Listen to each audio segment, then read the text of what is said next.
free so we don't breathe deeply. To have our society full of anxiety. Babylon, why your breathless? Breathing strength, without stress. So show love and fearless. Breathing strength, without stress. Babylon, why your breathless? Breathing strength, without stress. So show love and fearless. Breathing strength, without stress. Once we up in puffing with anger and raging, and running out of breath, upset hyperventilating. Some big asking for air cause of the press of long pressure, and those in sufferation feel like they suffocating from economical segregation, strangulation, and all of the fuss teaching them what in circulation. Situation because in people had palpitation. Snake toxic to nature and the nation. Babylon, why your breathless? Breathing strength, without stress. So show love and fearless. Breathing strength, without stress. Babylon, why your breathless? Breathing strength, without stress. So show love and fearless. Breathing strength, without stress. Put to rest the respiratory system. Uniform brutality, bronchitis, them victim. Them want exit your oxygen from out of existence. Fixated and fantasize about man asphyxiation. Them want asthma, they breath of life just like an infection. And that the air polluted with them wicked intention. Try to panic attack we with trial tribulation. The toxic to nature and the nation. Babylon, why your breathless? Breathing strength, without stress. So show love and fearless. Breathing strength, without stress. Babylon, why your breathless? Breathing strength, without stress. So show love and fearless. Breathing strength, without stress. Breathless. Babylon, why are you so breathless? We see every day more and more that Babylon is breathless. Shalom, Mishpachah, and welcome to Friday Night Live.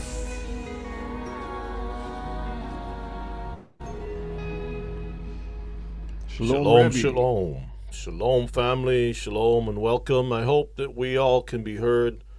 We're just making some final adjustments here. We want to make sure that before we get started, the voice is coming through clear enough on my end. It's not distorting. It's sounding good. And also, it's Brother clear. Shay, Just bring it a tad bit closer to your face. close to my face. All right. How's that? Is that better? Yeah, that's better. Okay. Let me just adjust my chair here. Okay, here we go. All right. I see everyone is coming in the room. All right. Well, welcome back again, family, to another Friday Night Live, and grateful to our Elohim for the opportunity of life more than ever before. Family, if you haven't been keeping an eye on what's happening out there in the world, you must be living under a rock, because as of late, there's been a lot of talk here in America. For those of you who are not here on the United States shore, a lot of talk about civil war because of the direction the country has been going. It seems like everyone is up in arms, and these are the things that we have always talked about, to keep your eyes or keep your finger on the pulse of what's happening, your eyes open to see what is happening around the world. And in the news, they're cracking down on a lot of things. People are not safe anymore. I can say a lot about it. I can say a lot, and I think I'll save that in a moment. Let's see here. Yeah, we certainly will, Brother Shay. So, welcome each and all, wherever you are, and thank you for being here tonight. I want to say shalom to our families down in the Caribbean. Shalom, shalom. To Mishpachah over in South and Central America. Shalom to each and every one of you. Our families right here in these uncertain, these divided states of America. Shalom to you all. Across the border in Canada, shalom to each and all. Over in the UK, shalom to the Mishpachah there. In Africa, shalom to you all. In Europe, shalom. The Middle East, the Far East, and every island of the sea, we greet you all by saying shalom and welcome, each and all. As you all are coming in the room, just make yourself comfortable. We have much to talk about tonight. But before we do so, we will ask Elder to render tefillah on behalf of the whole house of Israel. Hallelujah. All praises to the Most High. Family, let us pray. Heavenly Father, we thank you, we praise you, we bless you for gathering us once again on this Friday Night Live for another wonderful evening where we all can come together to fellowship, to refresh our mind because the time is at hand. The prophecy, everything is fulfilling. Father, we thank you, we praise you on the behalf of the 12 tribes, all of us scattered. We pray that thou may be with us, guide us. Bless us tonight, those that are not feeling well. We pray that thou may rest your hand upon the body, that all will be healed to give you thanks and praise. We present our teacher tonight, Brother Oshe, and Brother Yona as they present the word, and Brother Kifa as they all join together to read and to teach. I pray, Holy Father, that I may speak to our teacher tonight, Brother Oshe. Speak to him, through him, for him, and also Brother Yona. May your name be praised forever. Let Brother Kifa read, and whoever, Father, is taking part, I pray that I may bless them. May your will be done in our hearts and life as we join together. In Yeshua's name we pray. Amen. Amen. Hallelujah. Thank you, Elder. Welcome. Thank you. All right. So, Shalom, Kifa. Kifa is going to be our reader for tonight. Shalom, and shalom. I hope, Shalom to everyone out there. let's make sure we can hear you well. Okay. So, family, as we are getting ourselves situated for tonight's class, as you know, tonight's topic tastes like chicken. I'm not sure Brother Shay can pull that up. All right, so in the news, you have seen the assassination of a young man who has been vocal about the way the world has been going and trying to engage in some conversations with college students, because a lot of times the college students are just going to school to learn, soak up whatever information that they get from their teachers. And in most cases, the teachers are very liberal and they push an agenda in the college campuses that is anti-life and in many cases anti-Elohim. So why is this important to bring up at the beginning of today's broadcast? It's important because it shows, the Bible says that the hearts of many people will be cold. Will be cold. What has happened to people having a disagreement about where you stand in politics, religion, without coming to the point of these things? Now, that's one side of it. There are many, many sides. What I've learned is that many of y'all know about Candace Owen. And Candace Owen has been speaking out against Zionism and against a lot of the corruption in politics. She's not a politician, but she has voiced her using her skills with regards to being a reporter. And she, thank you, Tamar, for Matthew 24:12, because iniquity shall abound, the love of many shall wax cold. And that is very true, what we've seen. And there is definitely an agenda to silence, and there's an agenda also with the Ashkenazim, who is pushing many things. And so I'll just say this in brief, because I don't want to take up much time on this thing, is that at one point in time, Mr. Kirk was very supportive of the Ashkenazim government over in Israel. And there was a point where he started to turn from that. He was given quite large sums of money in his support for the government over there, and I believe that he put that thing aside. Mrs. Owens, Candace Owens, have been talking to him and bringing him into a better understanding of what's happening. And I don't think she was the only one. I think many others too. The thing about Charlie's is that he was great in persuading people through dialogue of not just as far as the politics, but as far as the way things have been operating. And we all can see it. It's all around us. We can see what they've been pushing. We've heard the voices of change. Like we really need to start changing the way the world operates and clean. Every nation needs to clean up their own house. That was what was sold to us by the now current president.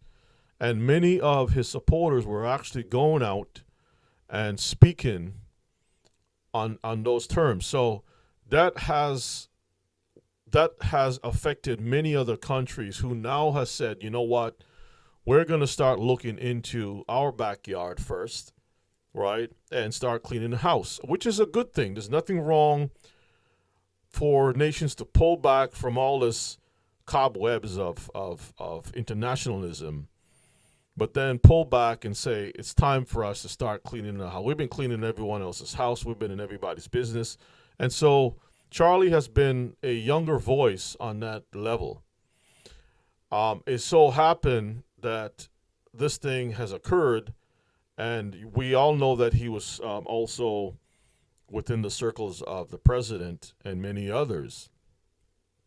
Candace did a broadcast not too long ago. If you haven't seen it, I suggest you go check it out. And I can tell that whatever happened has affected her deeply. And towards the end of her broadcast, which wasn't a long one, she let out her tears, and she showed lots of footage of the relationship that Charlie had with her. Now, of course, he's a Gentile, but here's the thing, Mishpachah. These things also cracks down on our privacy, our civil liberties, right? The ability for us to operate freely. Now, this is going to be one more layer, probably even a larger layer on social media and what we can say, what we cannot say. There are many different parts, moving parts to what has happened, and it's not over. It's not over, okay? Not too long ago, I saw a report of in the United States Virgin Islands, St. Croix in particular, which is the largest of the three islands, that there were exercises done. They took over the Air Force Special Forces for the Air Force, SEAL teams and so forth. All the special ops military actually did many exercises there, and they took over the airport to follow up what some has been saying as an invasion into Venezuela. Venezuela is, from what I understand, one of the largest or the largest owners of oil, larger than Saudi Arabia. So there are lots of deals of who's allowed to sell on the market and who's not allowed to sell, who will be suppressed and such like. There are a lot of different things, even with monetary policies that's tied into that assassination of Charlie Kirk. This also affects the islands. This also affects what has been going on, is also going to affect other countries. Believe you me, it's been seen already. I am not going to take up tonight's broadcast to talk about that. Perhaps on Shabbat I will go into some things, with regards to that. But let me be clear, family. Things are changing rapidly. Even with travel, passports, and things of that nature. From what I understand, that biometrics market-to-be system is going to be coming even faster, right? Wherever you are, you make sure that that's where you want to be. Okay? Make sure that that is where you want to be. And some folks are not taking this thing seriously. They're just playing around. They're thinking, oh, this, listen, the world is not the same. England is falling apart. France is falling apart. There's a lot of revolution. I was watching chaos over in Nepal, of all places. Nepal.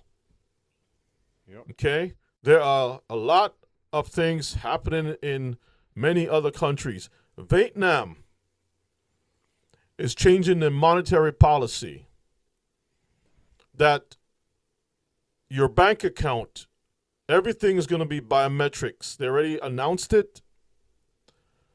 That's in Vietnam. And a lot of other countries are going to follow. If you have been noticing, there's a lot of talk with changing the Federal Reserve and things of that nature. Brethren, all the pieces are there. It's all coming together. So I'm urging you all to be ready. Brother Shay, are we going to read this, Matthew 24:6? Yeah, let me read this thing on the screen first. It says, media consolidation, the illusion of choice. Media has never been more consolidated. 6 media giants now control a staggering 90% of what we read, watch, and listen to. So in regards to what you're bringing out, and we're going to talk about it some more, everything that we are seeing has been designed a specific way to bring about their agenda. And we understand that the beast system is at play and is coming very, very soon. Let's read Matthew 24 and verse 6. And ye shall hear of wars and rumors of wars. See that ye be not troubled, for all these things must come to pass, but the end is not yet. And I wanted to bring this little piece out just to let the Mishpachah know. When we see all these things, these things have to come to pass. But I highlighted, be not troubled. And I'm putting it in this way to give us some sort of comfort that the Most High has those Israelites who are obedient in Torah. He's going to make sure we're well taken care of, okay? So all these things have to happen, and we will see the changes come rapidly as prophecy unfold.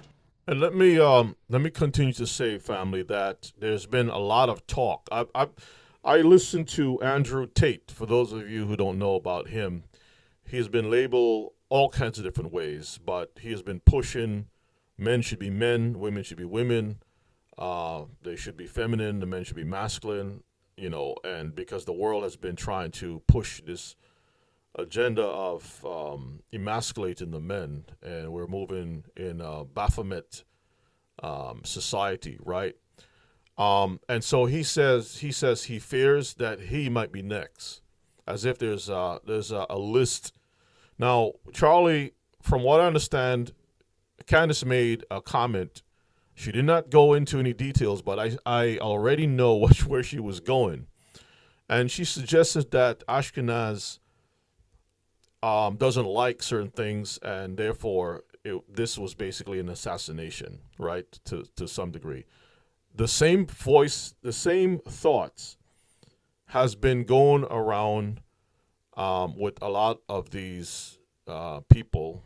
Andrew Tate also mentioned that an attempt was placed on his life with a man breaking into or coming into where he lives with a knife. And he says this happened just recently. So there's a lot of different things going on, and we have to watch what's happening over in the middle of the East also. People are putting hits for different reasons. And one of the things that has been mentioned by many of the social media giants, those who are speaking about going back to righteousness, right? The ways of the Most High. They've been talking about civil war, right? Civil war has been mentioned, that this thing is actually dividing the nation. And here's how big Charlie Kirk was. Even in Europe, right? In a lot of the European parliaments and so forth, has been asking for a moment of silence when they heard that he got killed. That's to show you how big this guy was. How big this guy was. Just think about it. Just think about that. His influence is not just in America, it's worldwide, right? So if you have someone who's very influential, who's able to persuade people to think, like we're doing when it comes to the Torah, we're persuading our people to think about the scriptures, what is written, what the Mosai said, versus what the garbage that is out there, right? Then you have even amongst Israelites, the Hebrew Israelite camps and so forth, who are very much in the line of cherry picking because they want to pick out what they want and push that thing rather than all the scriptures. Even that itself is suspect. So you have to let the scriptures prove itself. Let the scriptures of the Most High, because again, the Bible says the love of many will wax cold. And that's exactly what is happening. And also keep in mind, on top of that, Brother Shea, you remember lately in the news, they've been bringing out this thing with black men going out and committing these stabbings and these murders and stuff like that against white women. Yep. There's a lot of that going on too. And one lady who was a white lady on the bus, I think it's a bus or a train or something like that. It was a train. It's a train? Okay. And she was from Ukraine. Now, these things don't just happen by accident. There's an agenda. There's an agenda to provoke a civil war. Because then you're going to have black versus white and this politics versus... They're trying to stimulate or provoke something to happen in this country, and not just this country alone, the whole world, for a reason. So I urge our people, I really urge our people, get yourselves in order. We saw that recently, and I don't know if you have this in the news report, Brother Shea, that Russian drones were shot down over Poland. Yeah, we saw that too. And the NATO People's Force is on very high alert. Okay? Very, very high alert. You want to play something? I'm just showing you Trump orders flag at half-mast. Yeah. And not just here. I mean, you can probably pull up something. I don't know if you can be able to do it, but where governments overseas did ask for a moment of silence. You don't get that from just any regular person. So it really shows how far this thing has reached. So it's amazing. You go to bed, and right after that, even when you get up to go get a glass of water or use the bathroom, you say, let me go check the news. And boom, something major is going on. That's how fast things are really happening, right? And that's right, Yannette. The agenda is an internal war, and there's a chaos. And Brother King, out of chaos comes order. That is very, very true. Yeah, see, European Parliament declines to hold a moment of silence for Charlie Kirk because he was speaking on the side of the Ashkenazim, and he was speaking for, just like the Christian Zionists, right? He was along that same group of people. And then he got a rude awakening and started to shift. And that's where, if you go look at some of his conversations with other social media folks, celebrities, he has been changing his tune, right? He has been changing his tune. So things are not happening by accident. A lot of things behind the scenes are happening. And I wonder sometimes if he was aware that he was going to be taken out, because they said he was fidgeting with his ring, his marriage ring. Maybe he knew something. Maybe they warned him about his family or whatever. Maybe he knew that that was the last time. I don't know. And you know what's also funny too? They said that the Ashkenazim, was it Ashkenazim? I think it was them who made an announcement about his death. Yes, it was on Amazon. And also Amazon, There's a book some books were published beforehand. Okay, before about his death, before he was actually killed, assassinated.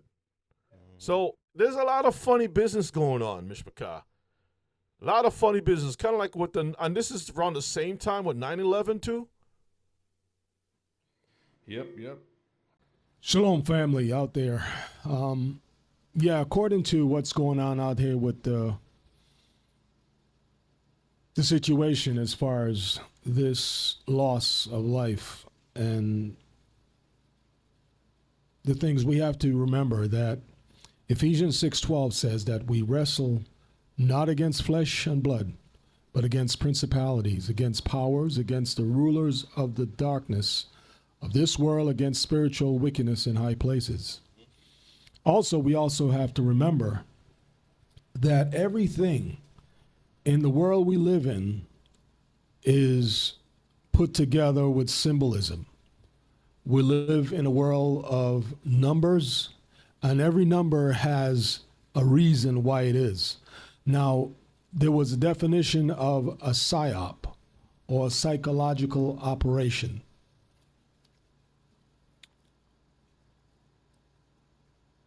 And what that basically is saying, that a psyop is something that's created to give a certain results based on a certain operation, based on a purpose, and based on a strategy that they have to have an agenda in place. And you could read that on your own.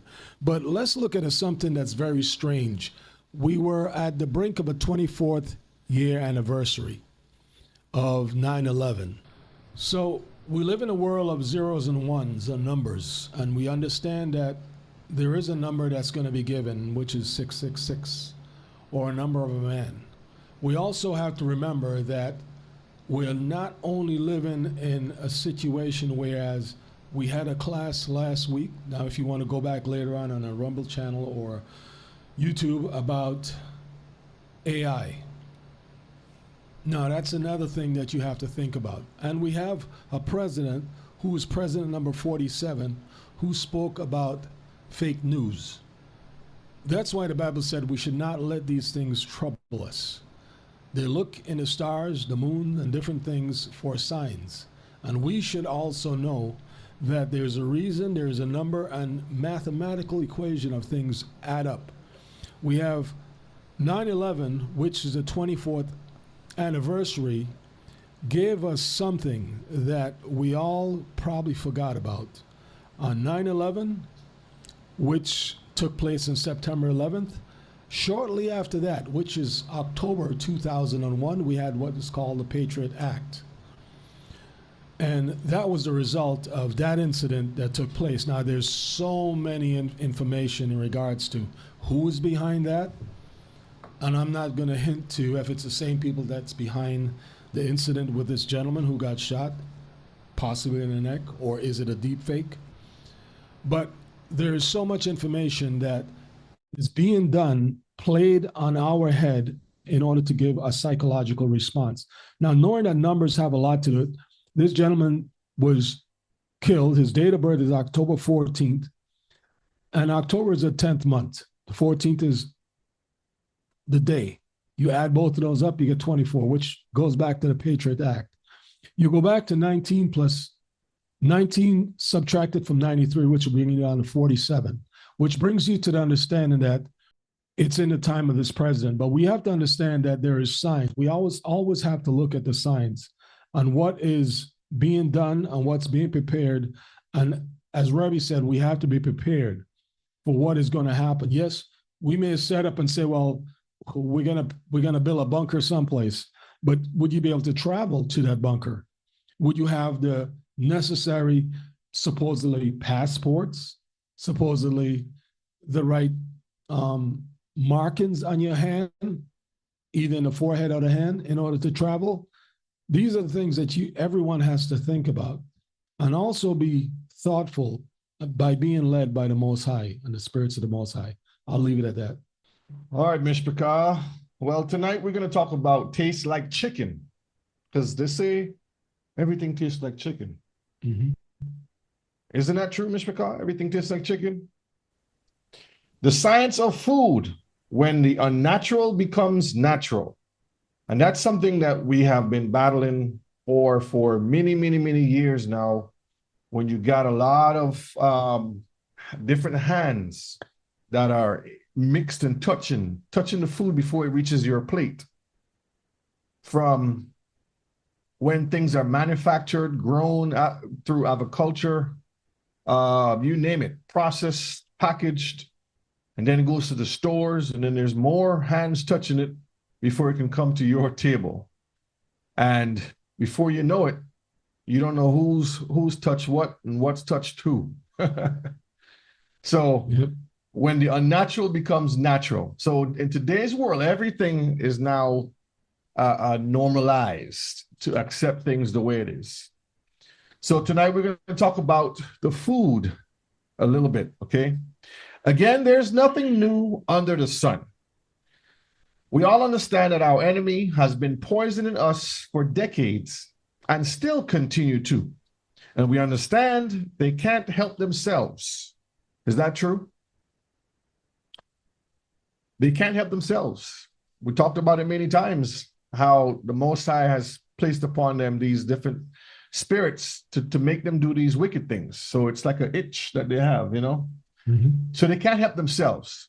But tonight we are just continuing to bring awareness. This is for our people, because we understand in our laws, if there's unclean things, you can give it to the heathens. But for our people, we're not supposed to give unclean things to our people. We're supposed to present ourselves as a living sacrifice, holy and acceptable, where we watch what we put into our temple, which is our body, what we eat, what we consume, both physically, mentally, spiritually, everything. Okay? So we want to bring awareness to our people, teaching us on what dangers we need to look out for, because there are plenty of hidden dangers out there. And we're going to watch some videos tonight. It's going to be some short slides that I put together, but the videos are very, very good and very informational that will help us gain some information and understanding on what to look out for. All right, so let's look at the how they're poisoning us, so we can stay away or stay far away from those things they call consumables, because that's what we are. Mankind, all men on earth, women, no matter what family you're from, we all consume things. We are consumers. So we're always building and breaking down and building again. We're always eating because we have to eat in order to live. That's the way we're designed by the Most High. So the enemy understands this. So he has cleverly put things together where he can cause us to eat certain things in this class tonight that is going to take us away from, having clean things to eat. Yeah, his job is definitely to destroy anything that looks like Elohim, because remember, it's Elohim's spirit that formed this earth, and he said everything was good. Satan don't like that. So every opportunity he has to contaminate, defile, even the children of Israel, this is what he wants to do. And the Bible says that he knows he has but a short time. So what are you going to do in the meantime? right? He's like Oscar the Grouch. Everything is trash. He's just trashing everywhere. And so this particular class is important because it helps us to see as consumers, um, give us a little bit more insight as to what's happening behind the scenes. Because I'll be honest with you, for example, Brother Shay, the Adventist Church, the Seventh-day Adventist Church has prided itself as being one who eats clean food, right? Yeah. Forget about the Shabbat, right? They say Saturday is a day and so forth. But one of the things that they pride themselves in is trying to eat healthy. That has been one of the main things. Um, and as much as they have been trying to, you know, uh, eat healthy, they don't really spend time in their on the pulpit when their preachers are talking to go into some of these things on a regular basis. Now they may have some, I don't know, some off the topic, like on the side forums or whatever it is, that will have some discussions. But I think when people go to a church or any place of assembly, um, Sister Dawn says some of them eat shellfish. Wow, I won't be surprised, Sister Dawn. But all of us have found ourselves being contaminated or corrupted one way or the other, like Kraft macaroni and cheese. Kraft macaroni and cheese is a very popular box, instant, well, not really instant, but boxed up product, right? Where you get the powdered cheese and you get the elbow macaroni. And so it is famous, and it, for the most part, it tastes good. But we didn't know that within the cheese itself, there are certain enzymes that comes from pork, right? So they're using, they don't throw anything away. They're using a lot of these unclean things. Like they said, well, if you have issues with a hairbrush, use this natural hairs. What is a natural hairs? It's pig. It comes from the boar. So these are just like small examples of things that needs to be taught in the realms of, Christianity, or just in the church. Just when you go, the pastor should take time to warn the people of what they're buying, the products, so that the people can make safe choices for themselves and for the family. You can't talk about spiritual health, Bible, but then the other parts of the health of the script that the Most High spoke about, you ignore that part. That doesn't make any sense, right? Nope. All right, so Yes, Mishpachah. So we can see that they know exactly what they're doing. Now, this is something very interesting. When you go overseas, it's a different law or legislative way of,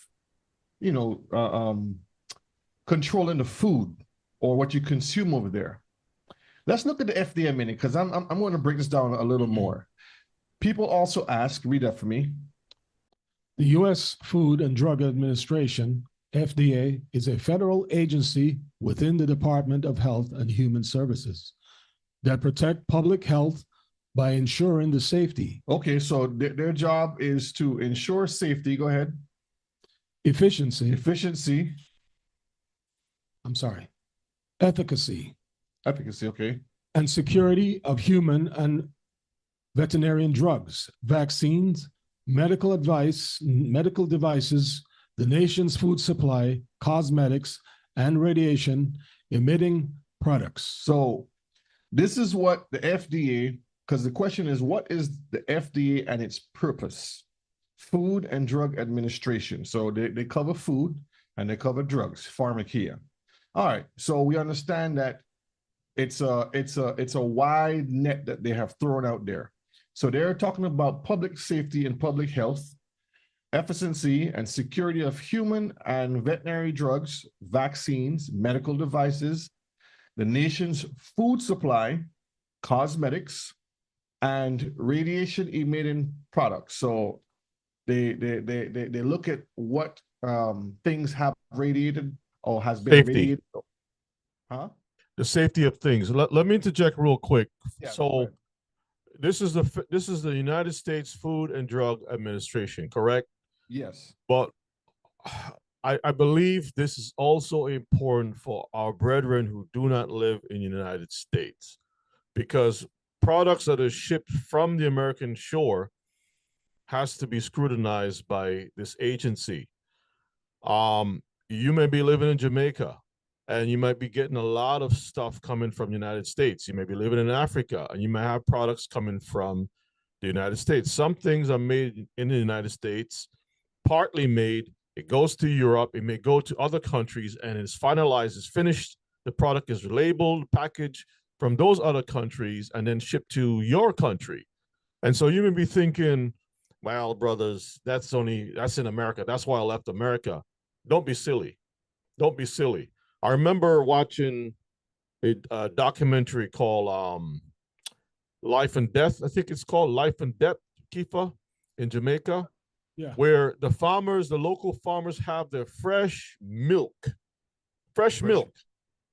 and they can't even sell that thing. They have to throw that thing away because the Jamaican government made deals with the United States to import powdered milk.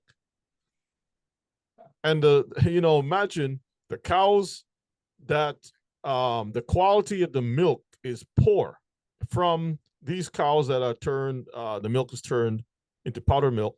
Then it's shipped to Jamaica. So now all of these children and whatnot in the schools and everywhere else is getting the stuff there.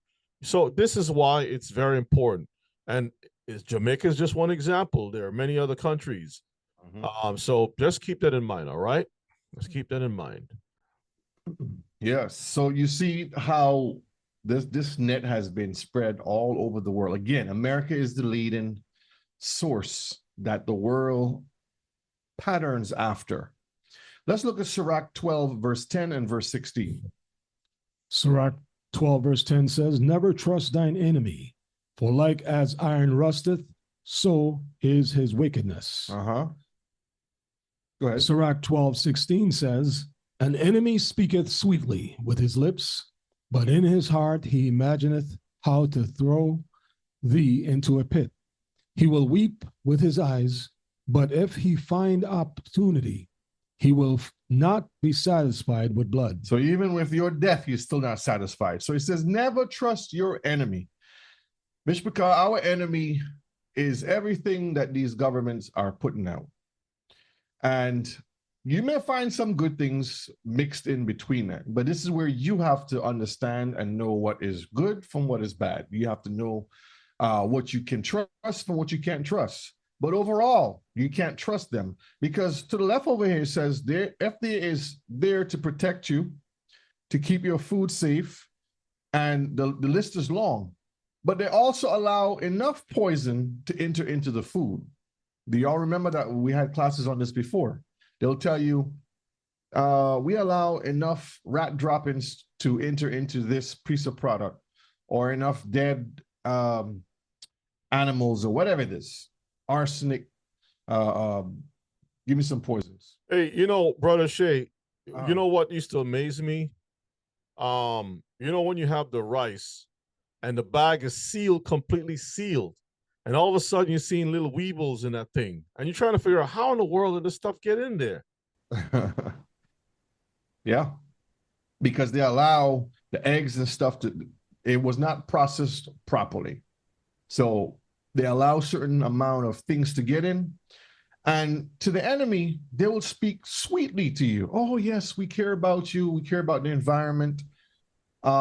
We need to have clean air and go green and all these different things that they'll say out of their mouth. But they are just looking for ways to make money and to destroy you. That's all they're trying to line their pockets and destroy you. So we cannot trust these people when it comes to what they're telling us. We have to do our own homework, our own research. And tonight, this is what I want to, show us. That way we have a better understanding. Let's look at our first video tonight. First video tonight, fair use, fair use. We're going to look at this little one here. And these are some very interesting things that they bring out. This one is called, Why Do We Have Chemicals in Our Food? If the FDA is telling you that they're looking out for your safety, why is there chemicals in the food? That's the question. It's a busy morning in London, and I'm on my way to the CNBC office. But first, I'm going to pick up a coffee and probably a cookie too. Yeah, no worries. Thank Can you. y'all hear that well? When it comes to food, this is usually how I Put a start one. my day. Then it's usually a sandwich for lunch and a ready meal I purchased from the supermarket for dinner. And every once in a while, a cheeseburger after a night out. All these food items have something in common. They all fit in the category of ultra-processed foods. A 2021 study found that ultra-processed foods account for more than half of calories consumed in the US and UK. And Look at those numbers. So look at those numbers. Ultra processed foods. Is that natural or unnatural? All right, let's continue. about 20 to 40% of calories consumed in other high and middle income countries. And the bad news for me and many others is that recent studies have linked consumption of UPF to serious diseases like diabetes. I'm gonna pause it there. Look at the screen. It says cancer, early death, heart attacks and stroke, more cancer, addictive to smoking, more cancer. So how are they saying they are monitoring the food output to make it safer for you to consume when you're only getting more and more sicker? Obesity, and even cancer. So, how widespread is this problem, and should ultra processed foods be off the menu? Firstly, I'm speaking to Tim Spector, Professor of Genetic Epidemiology at King's College London and the co founder of Zoe, a personalized nutrition app. I'm showing Tim my lunch menu: a tuna sandwich, a lemonade, and a bag of chips. Look at all those carbs, why do you want palm fat in here? Why do you want wheat starch? Now, this one is a diet lemonade. It's made with real lemon juice, no added sugar to make. Diet lemonade. Now, growing up back in the day, Ema Elder, let me ask y'all a question. Did you ever have to go and have a diet lemonade when you squeeze some limes together or some lemons together? No, Take the mic, Elder. Take the mic. Tell them. no, we never had that. We get the real, we pick it from the tree. Uh-huh. We make our lemonade. Whatever we have to eat, we get it from the ground. Coconut from the tree. I used to climb the tree, get my own coconut. I used to pick up the breadfruit. I used to get orange, whatever it is. Everything fresh. Now, if you notice she's saying she have diet lemonade, what is wrong with that, Mishpachah? Think about it. When you take lemons or limes and you squeeze it and you make juice with it, when you add the sugar to it, right, the natural sugar in itself versus what they have as far as what they call lemonade, it's two different products altogether. The fake sugar, that's right. And they say you have to diet. When limes and when citrus in itself helps you break down fat and and cleans you out and different things like that, but it is the type of sugar that they put inside of it. But do you know that when it says diet something like diet soda, diet drinks, that's the worst of the worst? These things cause your cells to bring the cancer. It actually feeds those cells to reproduce incorrectly. So now you have all types of growth and different things going on into your body. It's as if they're making food for cancer, to feed cancer. That's exactly what they're doing. Because it's like your body is saying, I need this, but then they're going to give you a substitute that makes your body think. So think of it this way. You have a lock and a key. This key opens this lock. And then it allows whatever that's behind that key to enter in to perform its duty. So the sugar would open up this lock that causes the natural glucose to go into the body. The body would take that and break that down into energy and different things that you need. But what science does is they give you a type of sweetness, a fake key. So the body opens it up, thinking that it's the real stuff, and enters in the unwanted poisons or the chemicals. And now your body can't perform what it's supposed to do because there's no way of getting rid of those things. So now those cells or that nuclei or whatever it's going into can't process it properly. And therefore you have cancers and cysts and different things growing in the body. Let's continue. Sure, they're not adding sugar, they're adding artificial chemical sweeteners. So you're getting this chemical composite, which has this health halo of being healthy and source of vitamin C and all this nonsense, but it's actually really, really bad for us. More than half of the calories consumed by the average UK household are ultra-processed. It's seen the UK food industry become increasingly lucrative for food companies. The food and beverage industry is the largest manufacturing sector in the country. See, because once you start producing the way they're producing, the quality of the food now takes a backseat because now they're pushing for quantity, and that's what you're seeing on the screen. Country contributing $34 billion to the economy and employing over 400,000 people. The British Food and Drink Federation, which represents the $128 billion food industry, says there are many benefits to processing food, such as turning raw ingredients into edible food, increasing shelf life, improving texture, and offering a variety of options. The first time early humans processed food was about 1 million years ago, when our ancestors... And you know they're going to try to push in their crazy way of thinking. Yeah. decided to cook The it ancestors. with fire. Then came other interventions like baking, fermentation, salting of food. The Industrial Revolution brought new techniques like pasteurization. All of this allowed us to consume and store food in a safer way free of infections. By the 1950s, with growing prosperity around the world, food processing became less about preservation and focused more on convenience, enhancing the taste, color, and texture. That looks good, right? That looks delicious. Yeah. Tastes like chicken. There's chemicals, there's brilliant food scientists in these companies that come up with these foods that are just got that right mix of fats and sugars and salt. Yeah, let me go back a little bit. Just a little bit. I think it went over everyone's head what this guy just said. Listen carefully what he said. Just got that right mix of fats and sugars and salt just to really make you want more and more and overeat. Go back a little more. Yeah, a little bit more. You said right there. All right. Convenience, Listen to what he enhancing the said. taste, color, and texture. Chemicals, there's brilliant food scientists in these Pause. Chemicals from brilliant food scientists. Remember that? We'll go through that as we go further. Go ahead.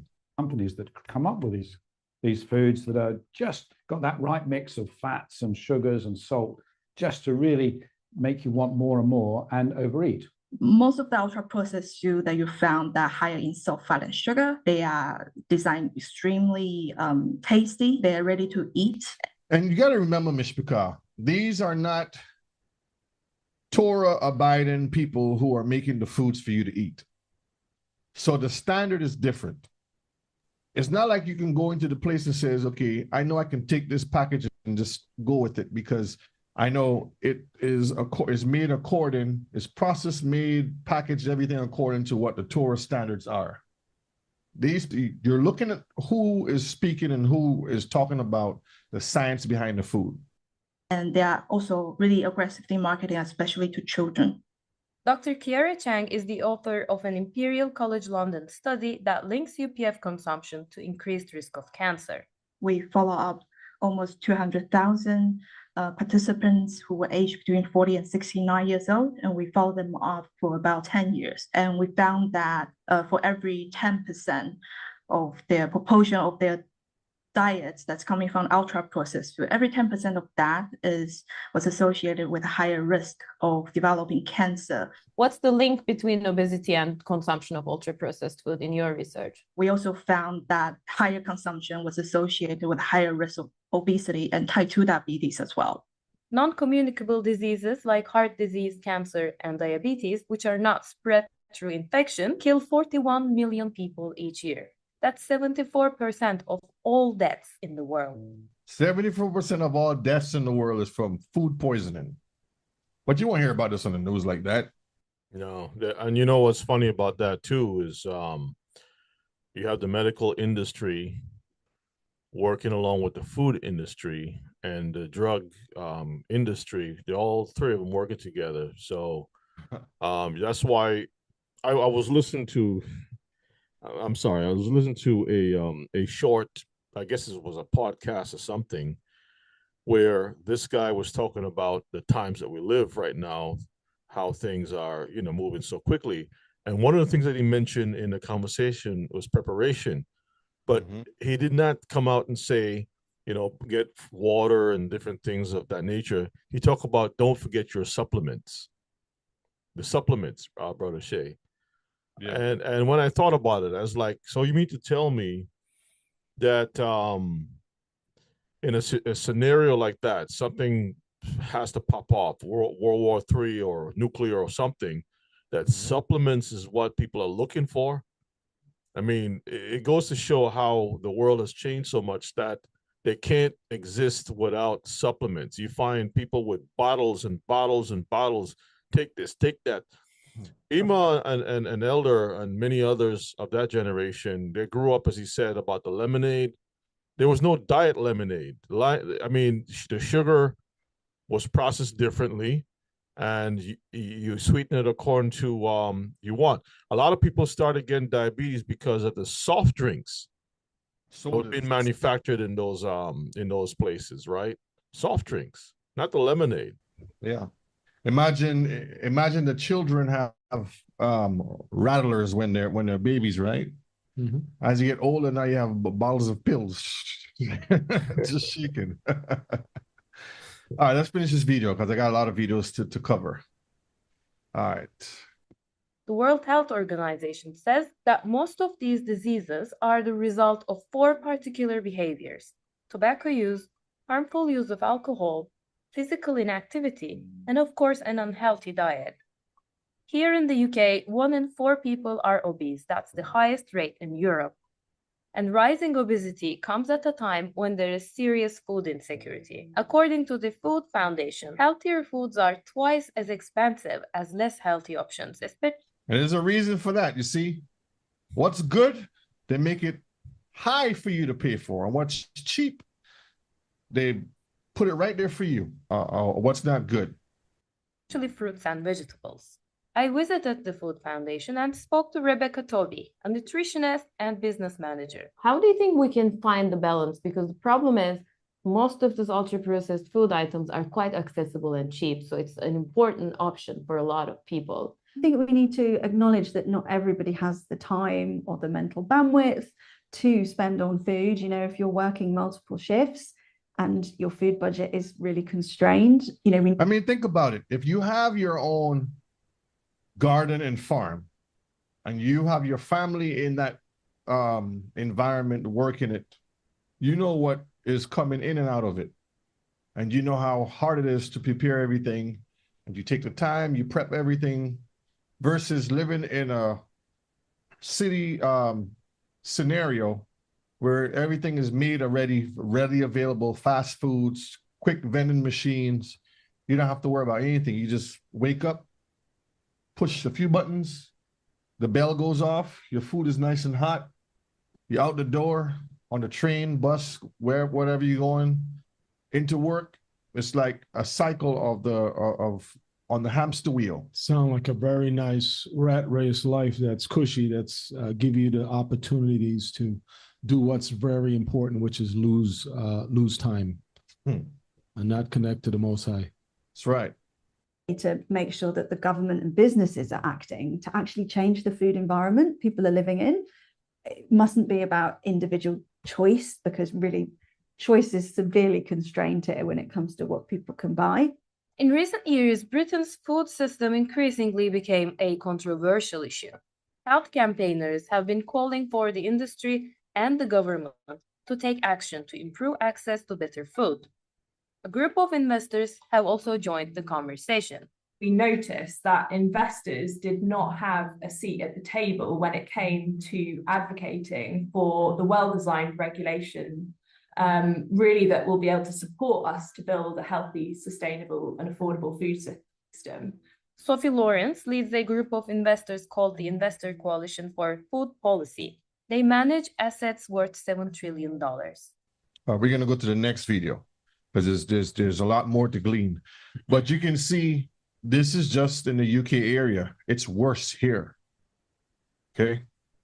Let's go to this next video. Let's move on to the next slide first, and then I'll pull the next video up. All right, the next slide, we're going to read something very important. Just look at this, Kifa. All right. It says food companies use chemical compounds. Go ahead and read that for me. Food companies use chemical compounds known as flavorings to mimic and enhance taste in processed foods. These can be either natural or artificial, but the core method involves isolating and recreating specific molecules that trigger taste and smell receptors. That's what you call wizardry.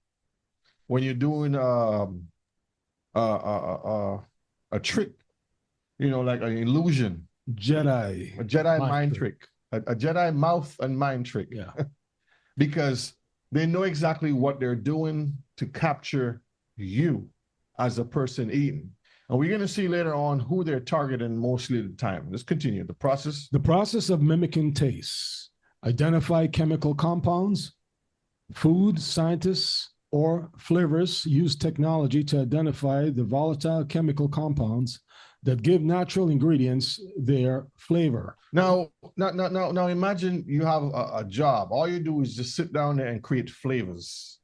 So in Israel, you see the king sitting there and he says, I need more flavor on this. And the guy comes up and he tastes it. This is not good. This needs some more flavor. Or in whatever country that you go to, they know what they're doing. These people are specifically sitting at tables and desks and cubicles and in labs, and they're just there creating different tastes. Here in the environment, according to where we live in the U.S., the different restaurants has what they call R&D, research and development. Back in the old days, they were tasters and testers. Basically, the person would taste the food before the emperor or the king or whoever gets the food, or the king would have somebody taste it before he eats it, and that is to prevent him from dying, poison or whatever. We learned all this stuff while we were studying to be chefs in classical food. There were a lot of different complex things that regards with food, and the main thing that we were able to find out and learn that food is a medicine, and depends on what food you eat and what food you don't eat, it will have a certain reaction to your body, your DNA, and everything else. All right, let's continue. Let's continue here, for example. For example, the molecule vanillin is the main component of vanilla flavor, and isomal acetate is a key compound for banana. So in that key compound, that isomal acetate is what you're tasting when you have the banana. But then in the vanilla flavor, it's something different. So they know how to mimic that and give you that illusion that you're tasting something like a banana, or from the vanilla bean, the vanilla flavor of it. And sometimes, I don't know if you were able to put it in a class, sometimes the vanilla scent and the vanilla taste, you will see further on in the class where it possibly come from. Unless you get it from the bean itself and you scrape it off the bean. And the bean looks like a large, long, like a string bean. Let me pull it but up. It's black, dark in color, and you know you would smell it or whatever. And it's expensive too. They have made, it's almost like if they put the natural food on a high shelf that you can't reach it, and all the garbage in the bottom so you can reach it easily. And you know, they have vendor machines that is built to keep trash for 50 cents to about $2, but you can't find a vending machine that keeps a banana or an apple or something like that. There's nothing like that. There's a bunch of garbage. You see it right on the screen? Mhm. And then this is some right here. And it comes 2 in a jar, and it's very expensive. How much is that one, Brother Shay? Not how much was this one?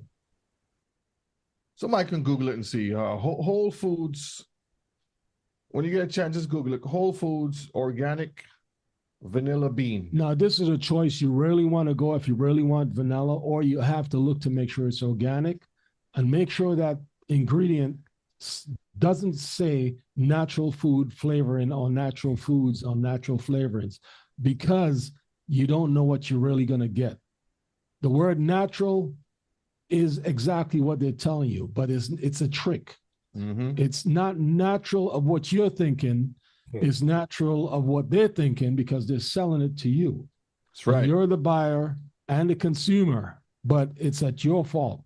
It's like the saying says, caveat emptor, meaning the buyer must beware or do your research.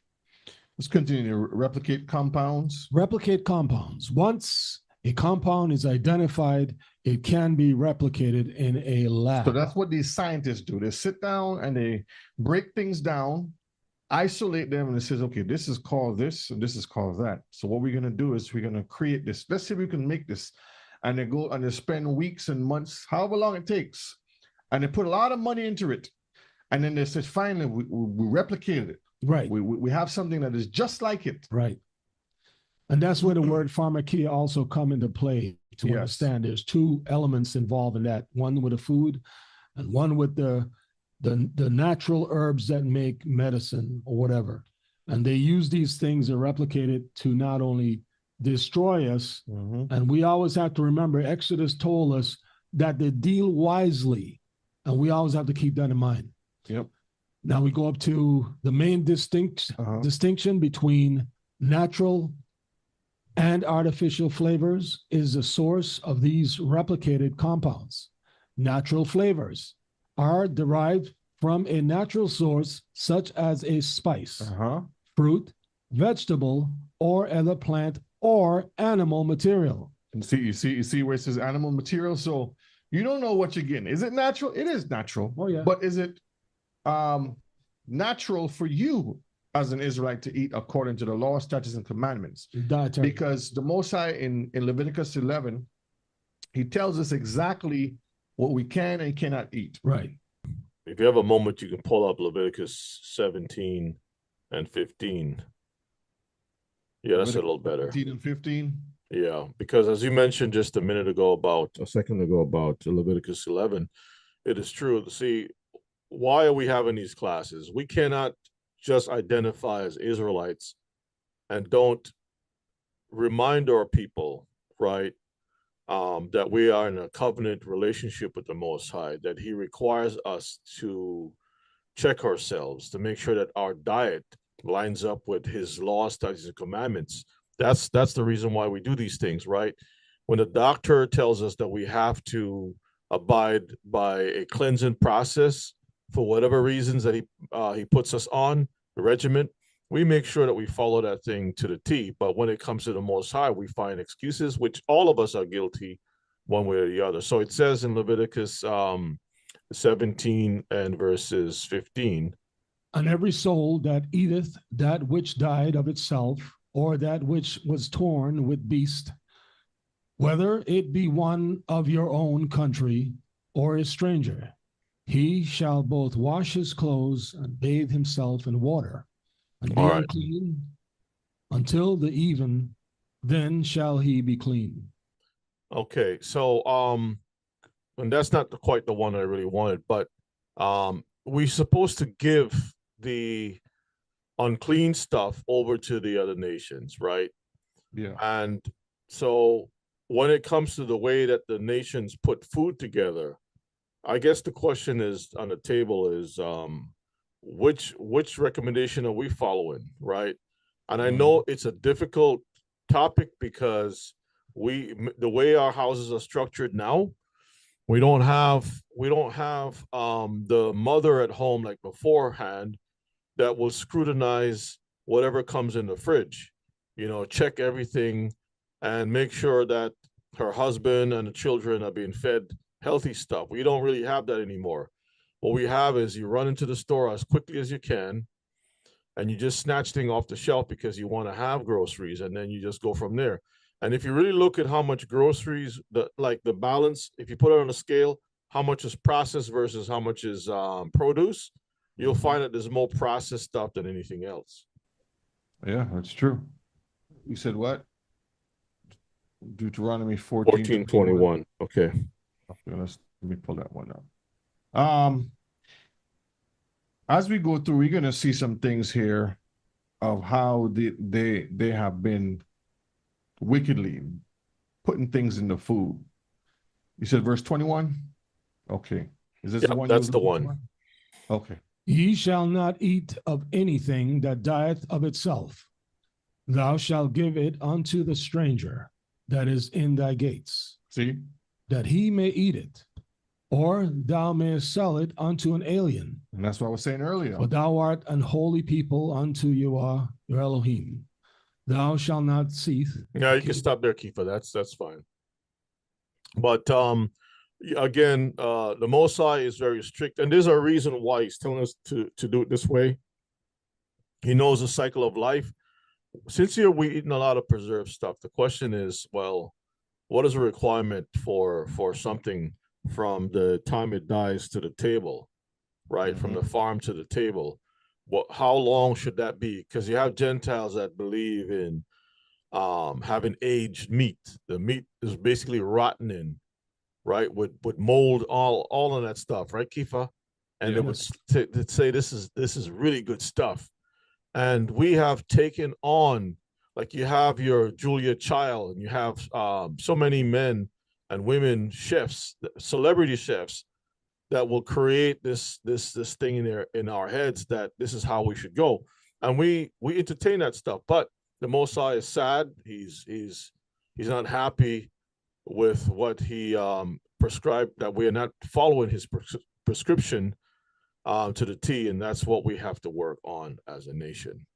Now, we have spoken about this, and you have had many classes, Rebbe, of cash-right living and different things, 1, 2, 3, and different stuff about food. But this is just another one of the classes that everyone has an opportunity we share with. Yep. All right, let me play this video, and then we're going to go on to the next slide here. Fair use. This instant oatmeal right here. Me personally, I like the strawberries and cream the best. Notice right here where it says natural flavor. When I learned this about natural flavor, it tripped me out. Matter of fact, just hold on, watch this. FDA allows companies to use any natural product to create See the FDA, okay? a flavor. And castoreum, typically called natural flavor, is taken from a beaver's anal gland. Look at that. It's far cheaper to use castoreum. See that right there? Let me pull it up over here and pause it a minute. Anal food. See it right there? Let me put it in the chat so y'all can go and read it yourself. Copy. Let's paste it over here. Okay. And I also put in the chat the video I did, Clean on and Unclean Foods. You can check that out too, because it covers all of this in detail. Where was I? Okay, right here. Let me go to the pictures. Let's see, image. See how that looks right there? Esau and his compadres, his crafty counsel, this is what they go dig up to put in your foods to give you flavor. And it's called natural flavoring, okay? Let me go back a little bit so you can hear what the FDA does. Let's start from here. To use virtually any natural product to create a flavor. And castoreum, typically called natural flavor, is taken from a beaver's anal gland. It's far cheaper to use castoreum, or beaver's butt, to flavor strawberry oatmeal than using actual strawberries. Does that make sense? You said, I want some strawberry oatmeal, or strawberry ice cream, or strawberry cakes, or whatever. But they're going to go to an unclean animal. Yes, that smell vanilla-ish. And they're going to kill this animal. And it's not the toe of the animal. This is a place where all the great stuff comes out that the animal ate. The great expectation happens there. Okay, hey, Brother Shay, Can you type in this in the AI search? I think this will help to add to what you're talking about. Type in beavers in the food industry. Beavers in the food industry. And let's see what AI, beavers in the food industry, so that the Mishpachah and a worldwide audience can see what AI is pulling up here. Yeah. Okay, here we go. That's it right there. Beavers are in the food industry, both as a source of meat and for the use of their scent gland secretion, castoreum. Beaver meat, once a delicacy, can be used for processed meats and is considered nutritious tasting, similar to beef, and provide a sustainable protein source of some communities. Castoreum, which comes from the beaver's anal glands, are historically used as a natural flavoring for a tiny fraction of luxury. Sit there, Keith, that's good. The part that I think we need to emphasize is where it says beavers are in the food industry. That itself says a lot. It's right here. And I'm trying to figure out, if all these so-called animals are on the so-called endangered list or protected by governments, why would you? Because I don't know of any beaver farms. Have you? Is there any like beaver farms in Canada or somewhere like that? You girl. Maybe they have. I don't know if farmers are raising beavers, right? So that would not be something that will be cheap at all. I mean, which one should be cheaper, growing vanilla bean or hunting or trapping beavers? Well, you're getting 2 for 1 with the beaver. You not only getting your vanilla, but you're getting close, sustainable proteins that is close to tasting like beef. You know, in the Matrix, the guy said it's all an illusion. So there are no beaver farms. Okay, so if there are no, well, see, beaver farms, that's probably not a real. Oh, there are no. It says there are no beaver farms. Okay. There are companies called beaver farms, but there are no. Right, and that's what I suspect. I suspected that that's not possible. So, how do you introduce this thing into the world industry? You know, on a large scale. We're not talking about just 1 or 2 trappers selling a product. We're talking about, you know, this thing is in, what is it that the dreadlock dude that was in the strawberry oatmeal? Yeah, it's right here. I'm gonna continue playing. Okay. It. So let me go back a little bit so you can get a taste of it. Okay. To flavor strawberry oatmeal than using actual strawberries. They don't want you to know what's in that natural flavor either. Just try to call the company and ask. They'll tell you it's proprietary. It's nasty, right? And to think about these natural flavors, another thing that tripped me out, there's actually been billions of dollars spent in research and development to make natural flavors to make us want to keep on eating more. That's why it leads to weight gain. So check this out. One thing that I did, I stopped eating those. I like to go to the sprouted oats. I make the oatmeal from scratch, and then I chop up strawberries, blueberries. You know what I'm saying? I put some maple syrup in it, and it make it taste even better, man. My name's Jabez. I lost 100 pounds. This was me in 2014, but I did it still eating the foods that I like to eat. That's why I'm always saying read the ingredients. What it was, I had to learn how to choose the right versions of the food that I like to eat. That's why I wrote my book, Life Matters, so Let's Eat Like It, to explain how I did it. We've helped thousands of people lose weight with this book. If you ever go to lose weight, it will help. We're doing a back to school sale. Shout out all That's all we need from him. Content creators. Yeah. So read the ingredients. That's his thing. Let me pull this up for you. Yeah. And also, you know, you see it a lot. You really have to read the ingredients, loved ones, because you don't know what you're actually putting in yourself. And as we continue to live out here in this world, we're not only fighting for our health, we're fighting to live according to as the Most High and the dietary laws tells us to. What are these photos you put here? Yeah, you could, you know, as you look at the milk you drink, you got to make sure where it comes from.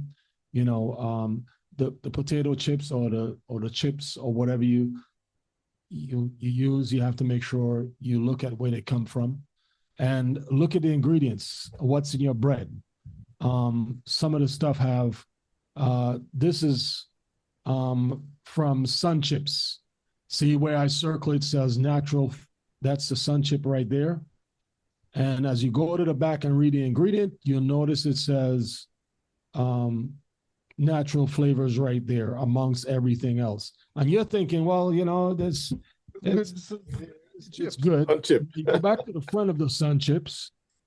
Front to And the front. the front of the Sun Chips. Now, you might look at it and you might say, well, okay, this might be kosher, but I wouldn't know if it's kosher or not. And you might say it's kosher. Yeah, UD is on it, OK is on it, meaning that it's kosher. And you go ahead and you just say, well, okay, I'll just eat it. But then when you really pay attention to it, it really isn't, because it has these things in it that doesn't make it kosher. Hey, Keith, I remember when the Sun Chip came out, it was supposed to be an alternative to the regular chips, right? Right. Potato chips. Right. Healthier version, right? Right. And you look at this also, the Simply Cheesy Puffs, which is tasty and everything. And the ingredients on the back says natural flavors, right? This is something you wouldn't really pay attention to because you say, oh, it doesn't have no pork in it. It doesn't have nothing in it. Then you go to the milk, the so-called almond milk, and you know, stuff like that. Yes, you're looking at the almond milk. The almond milk will say, okay, it's kosher, you could drink it. But then you flip the back side of it, see it says, as you look at it, you see the bottom, it says UD, which says it's kosher, but you got that natural flavoring, which right there and then, you don't know which direction they're going with this. And it totally messes up not only your temple, but it messes up your health. And there are many, many, many, many different milks out there. This is another one that has the same issues. You see, oh, it's organic, it's coconut milk. But then you flip the back of it and it says natural flavors right there. So we're just here to help, share, and edify our congregation and anyone that may come across this later on in a rebroadcast in a Rumble channel and the YouTube channels out there. Okay. Yasha Raphael Esquire says, Mishpika, avoid citric acid. It's derived from black mold. Every now and then you can find a product made with fruit-derived citric acid, but it's very rare. And that's true. All right, let's move on to the next slide. I have a video right after this. Oh, you mean to tell me, Brother Shay, that isn't citric acid also used like in candies and stuff too? You can find it in a lot of different products. So people are sucking on mold. Yeah, I mean, the candies, the gums, and different things like that, if it doesn't have things that you actually know what it's about, and it may taste good, you got to do the research because you're basically killing yourself. You may not know what that chemical will do to your DNA to begin with, or the DNA of your children down in the future, or it might have a chemical reaction that may cause you to stop you from sleeping, or cause another reaction with another chemical of some other food you ate during the day. You know, if you really want to know what's happening, sit down, watch the commercials with the different drugs that they're pushing, you know, and it says, well, there's a cure for the crook in your neck or the pain in your shoulder. But then it comes along with 10 or 15 different side effects that you have to deal with. And you have to pick your poison, so to speak. Yeah, never trust your enemies. But they're saying that it doesn't come from black mold. The AI is saying that. I'm not sure. The AI is going to tell you a lot. If you want that acid, you just get a lime and add to it. That'll give you all the acid. Acid is based on citrus, basically. The AI says it comes from mold, not black mold, though. But it does come from mold. See, so that's a game. Messing with either. But politically correct. All right, let's read a slide here. Cost effectiveness. Synthesizing flavors in a lab is often cheaper than sourcing and extracting natural ingredients. See, so they're saying it's easier to create this chemical compound versus going and getting the natural strawberry itself, which makes no sense because they don't want to do the hard work anymore. Well, that's the same thing they're doing with the cows are pooping too much, farting up the environment. So let's get a cell from a cow and make lab meat. And that's what they don't know the side effects of these things long term. And they just said, well, go ahead, let's just do this. Only for the budget. This helps keep production costs low and protects against price fluctuations for crops. Extended shelf life, natural flavors can degrade over time, losing their potency. Flavorings are more stable, ensuring the product maintains its intended taste throughout its shelf life. And this is where the Most High put a shelf life on things. But since they have been creating all these different flavor profiles and stuff, now you have something called forever chemicals. We talked about this in the plastics and different stuff that you find in your foods now. You can't get away from it because these people are trying to take, through CRISPR, take this gene out of this that causes the tomato to turn soft or the banana to turn brown or whatever. They want to take that out so you can have forever meat or forever tomato. And this is just an extension of the battle from the garden. There's nothing new. There's nothing new under the sun, according to Ecclesiastes. This is just another extension to kill us and pollute our body. Labeling and precipitation. The FDA allows companies to use the term natural flavor for compounds derived from natural sources, even if they are synthesized in a lab using synthetic processes. This lets companies appeal to consumers who prefer natural ingredients, though the final chemical is often identical to the artificial version. And you can see, Mishpachah, the truth about food marketing. See the number here, 1 billion. The number is higher than that, actually, spent per year on marketing aimed at children and teens, because they're the ones who always tell mama and dada, I want, give me. Over here, he says 1% fruit, vegetables. That's how much percentage that they spend time in marketing on these foods. There's a reason why a hamburger is $1 and a salad is much higher. Yeah, right there. You see right there.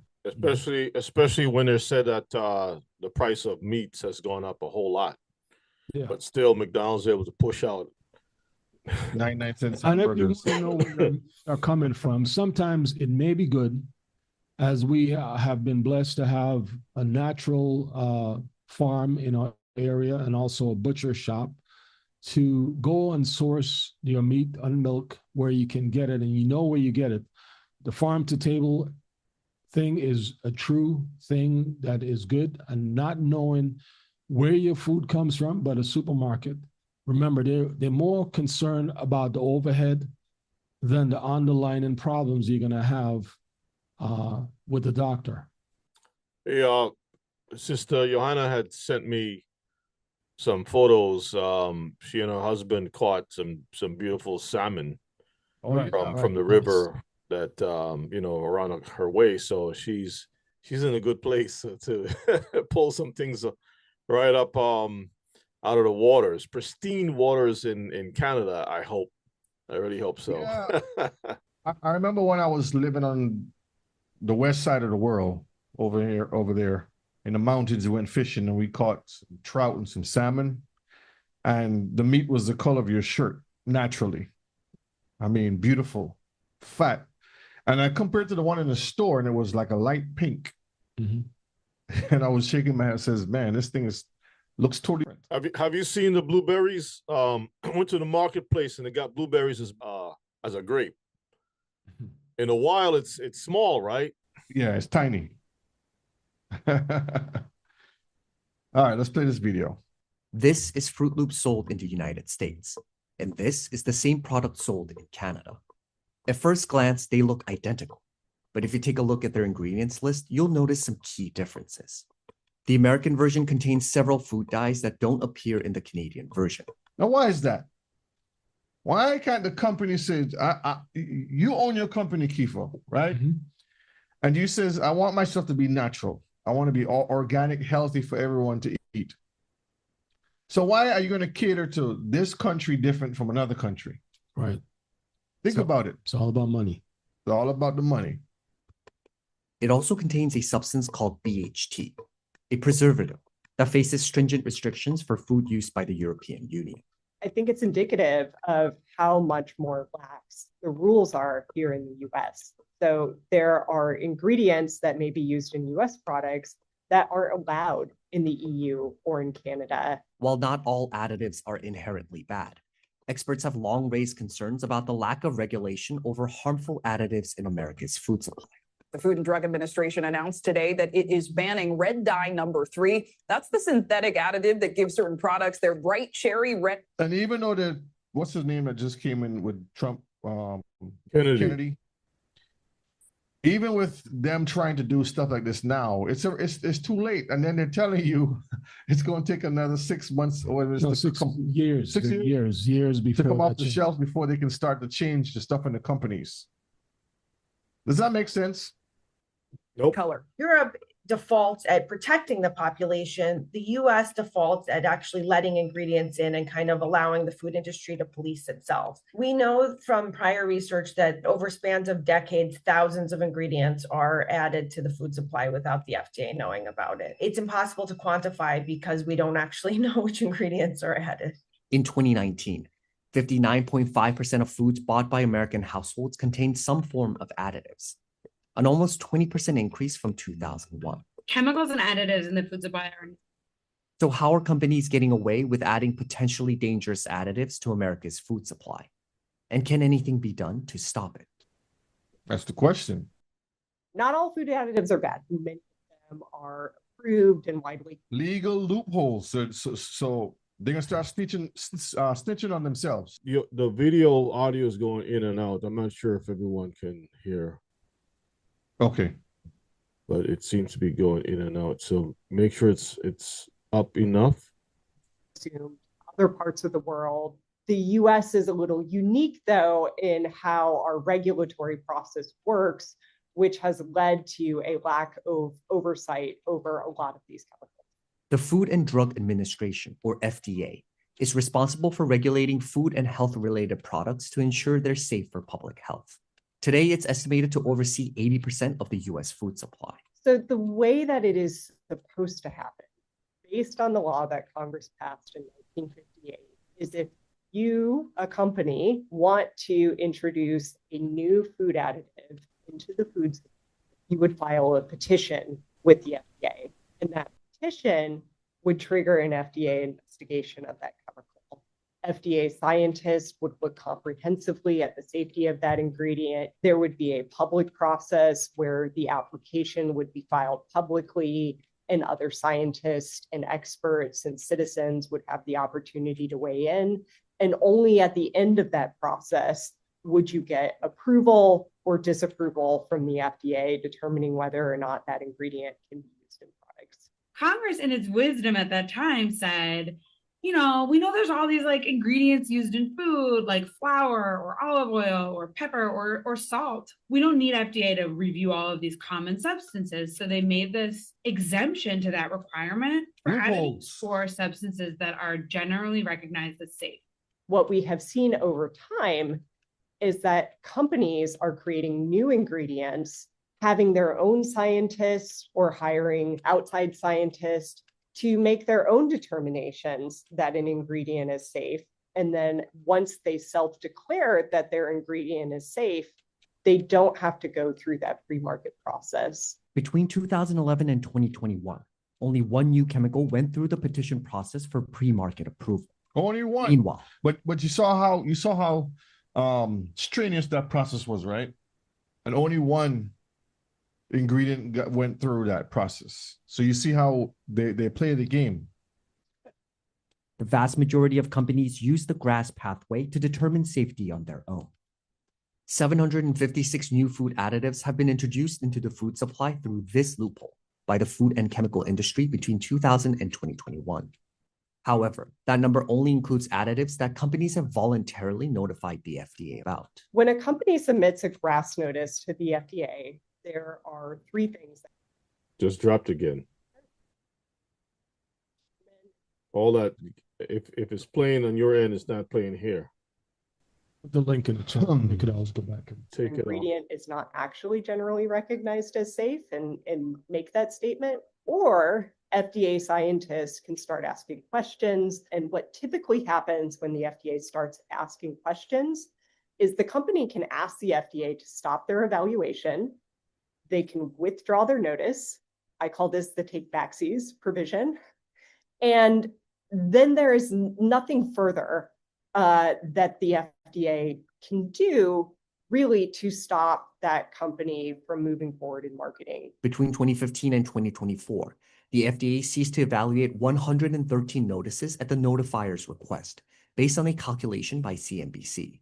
So countless companies out there that are just putting food on the market without that notification, and it's technically not illegal. Previous research has estimated that about 1,000 substances have been added to food without the FDA ever being notified. 1,000 substances. Many of these ingredients may be safe, but we have functionally created an honor system, and we shouldn't have an honor system determining what goes into the food that we eat every day, that we feed to our families, and that we may be consuming over the course of our lifetime that could potentially contribute to our own chronic disease risk. However, supporters of the food additive industry argue that GRAS ingredients are tested with the same rigor as additives that go through the pre-market approval process. The food industry is highly regulated, and the only way that food and ingredients can come to market is to follow the laws that are in place. Both processes require the exact same requirements. There's a plethora of scientific evidence needed to ensure that those ingredients are safe, reliable, and effective.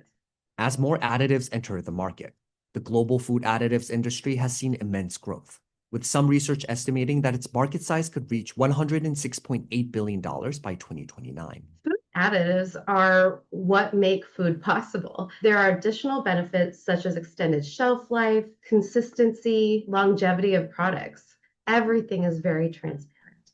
Everything is very back over a minute. That's a smile that come with that word, trans.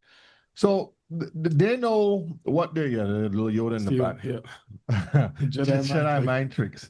They know exactly what they're doing when it comes to the food and even within the medications that we are taking, the cosmetics, all these different things that they're putting in our foods.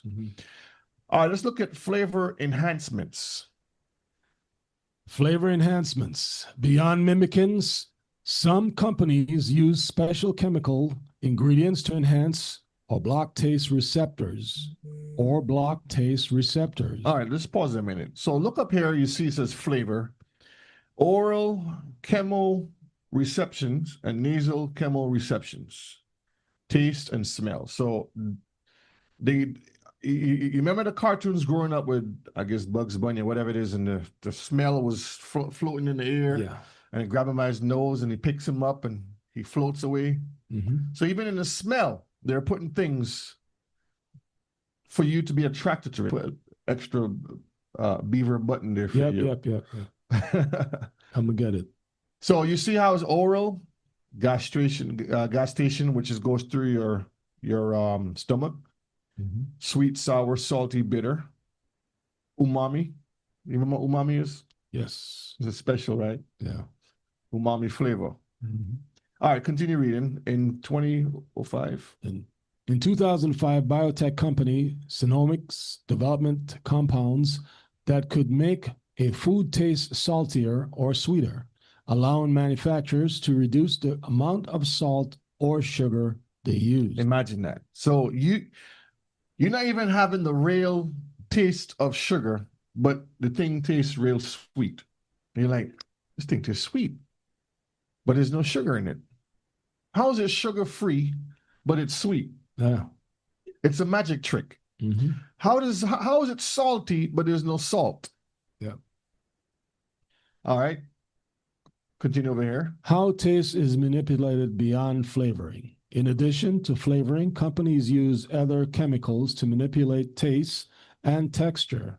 Sweeteners, artificial sweeteners like sucrose or aspartame, are used to provide sweetness without the calorie of sugar. So that's that bait and switch where they bring the key to unlock the door, and your body thinks it's receiving that natural glucose that's coming in.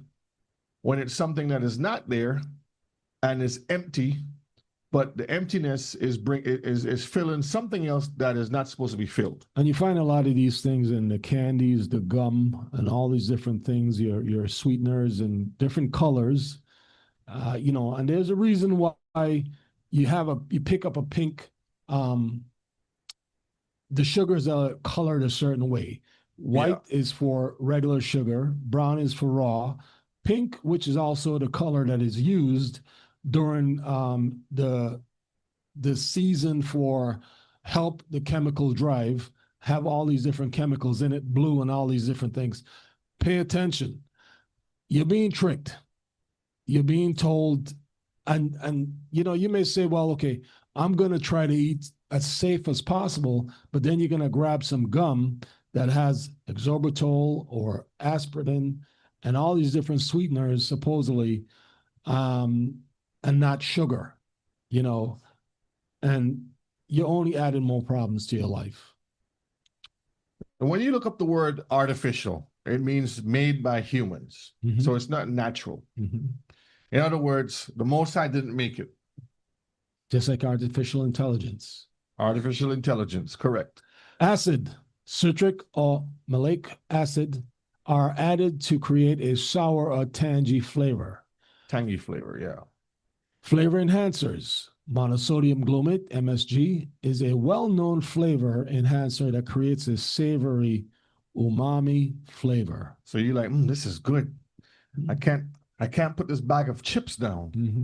You keep eating, before you know it, your fingers turn orange, your lips are orange, everything, your shirt orange, everything orange. Your feet's numb and you have a headache. All right, let me see. I have a video to play here. 1 second. You see how crazy this is, Mishpachah. Health is wealth.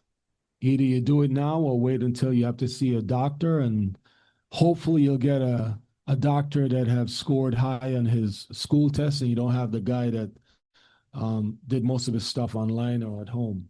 Oh, come on. He's operating on you. All right, press play. All right, here we go. You want to kind of live a healthier life? Let's pay attention to some of this stuff. So let's go through. Potassium bromate, okay? You'll find this in Goya, in Weiss, Hormel.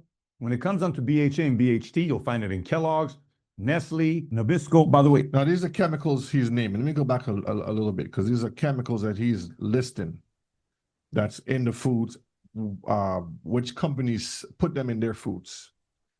Go back again. You want to kind of live a healthier life? Let's pay attention to some of this stuff. So let's go through. Potassium bromate. Okay. So potassium bromate, you look that up, you'll see exactly why it's dangerous to you. Okay. You'll find this in Goya, in Weiss, Hormel. When it comes onto BHA and BHT, you'll find it in Kellogg's, Nestle, Nabisco. By the way, in our family, we stopped all cereal 2 years ago. Not one cereal for our kids. Everybody feels better. Ractopamine, this is feed additive used to promote leanness in animals. Imagine like steroids, clenbuterol, you get cut up, right? This is with Plainville and Genio. When you look those things up, let me click over here. When you look those things up, you see how detrimental it is for you as a person to ingest and to take. And then you're wondering why you have so much health problems, so much sickness that you find in your body. Now, this is something very interesting. Mouth feel. Ingredients like starches, gums, and glycerin can be added to imitate the mouthfeel of fat or moisture. So they put things in it to imitate the texture of the food. You see over here, mouthfeel. You want the taste of how they suck in snot from the clams. All right. Then you have the crispy fried chicken, the soft, sweet, cold watermelon, the crunchy green apple. Then you have the feel of the not sushi, but what's it called again? The salmon? Huh? Is that salmon roll or something? What is that? Sushimi. That's what I'm trying to remember. This is raw. When you're eating fish, it's called sushimi. Raw fish over rice. Then you have the pastry here. Down here you have your burger, you have your popsicle. Ice. Icicle. Icicle, yeah. And then you have your bacon and eggs or whatever it is over here. So it gives you an idea of having the different textures in your mouth. Let's read what Exodus 16:31 say. Exodus 16 and verse 31. Let's see what that say. And the house of Israel called the name thereof manna. So this is the first time they ever experienced manna. What is this? Go ahead. And it was like coriander seed. So they compared it to what coriander seed tastes like. Go ahead. White, and the taste of it was like wafers made with honey. Wafers made light and crispy. That's the description of manna. That's the description of manna. It had a color like the coriander seed, the texture of the wafer made with a slight sweetness. So this was a mouthfeel that Israel was going through. Yeah, okay? They didn't get it from Whole Foods or Publix or Walmart or anything. The Most High Creator. Let's look at Numbers 11, another example of mouthfeel, and then we're going to see a video on that. Okay, I don't know if you can pull up Psalm 78 and 25 in regards to the manna itself. And the people went about and gathered it, and ground it in mills, or beat it in a mortar, and baked it in pans, and made cakes of it, and the taste of it was as the taste of fresh oil. Fresh oil. Who have ever tasted fresh oil?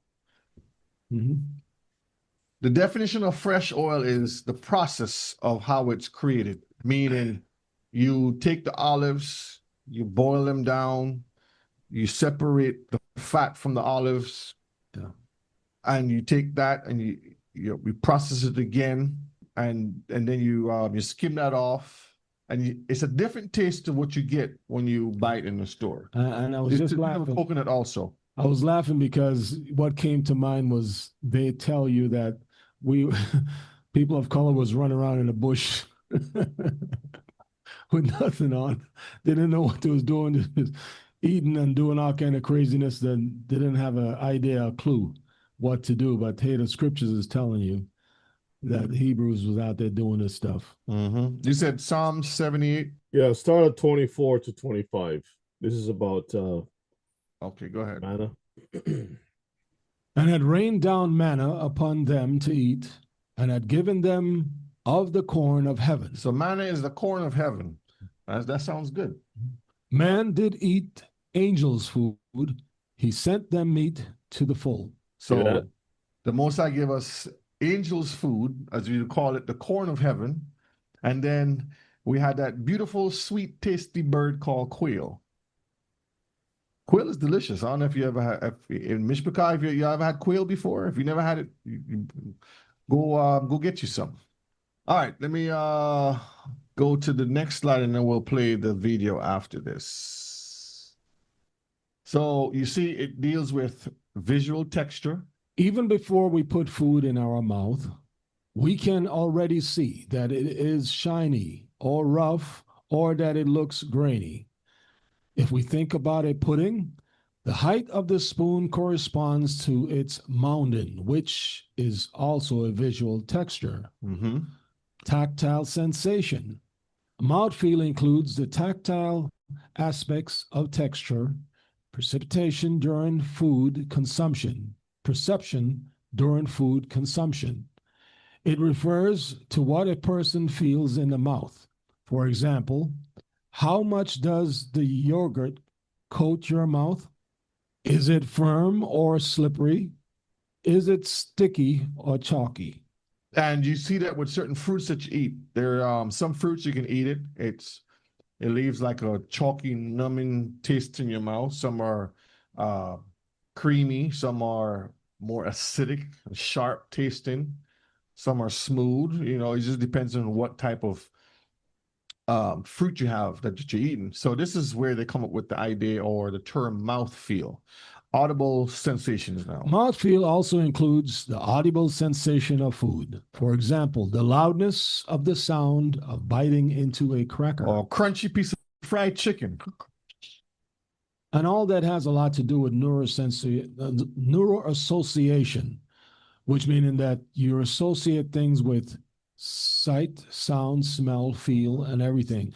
You have a certain emotional contact or emotional tie with what you're eating and also what is happening at the time.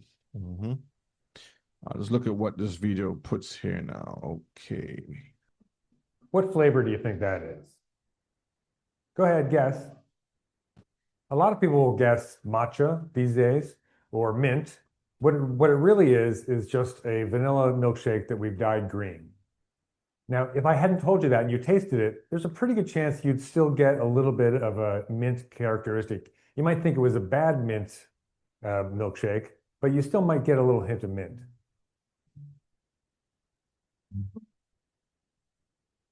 Secret science. So when it comes to food, taste is how we evaluate flavor and texture of the foods and things that we eat.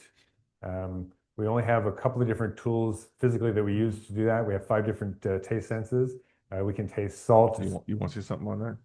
No, I mean, the thing is, we remember the guy talk about science and scientific usage. This guy is a professor of behavioral economics.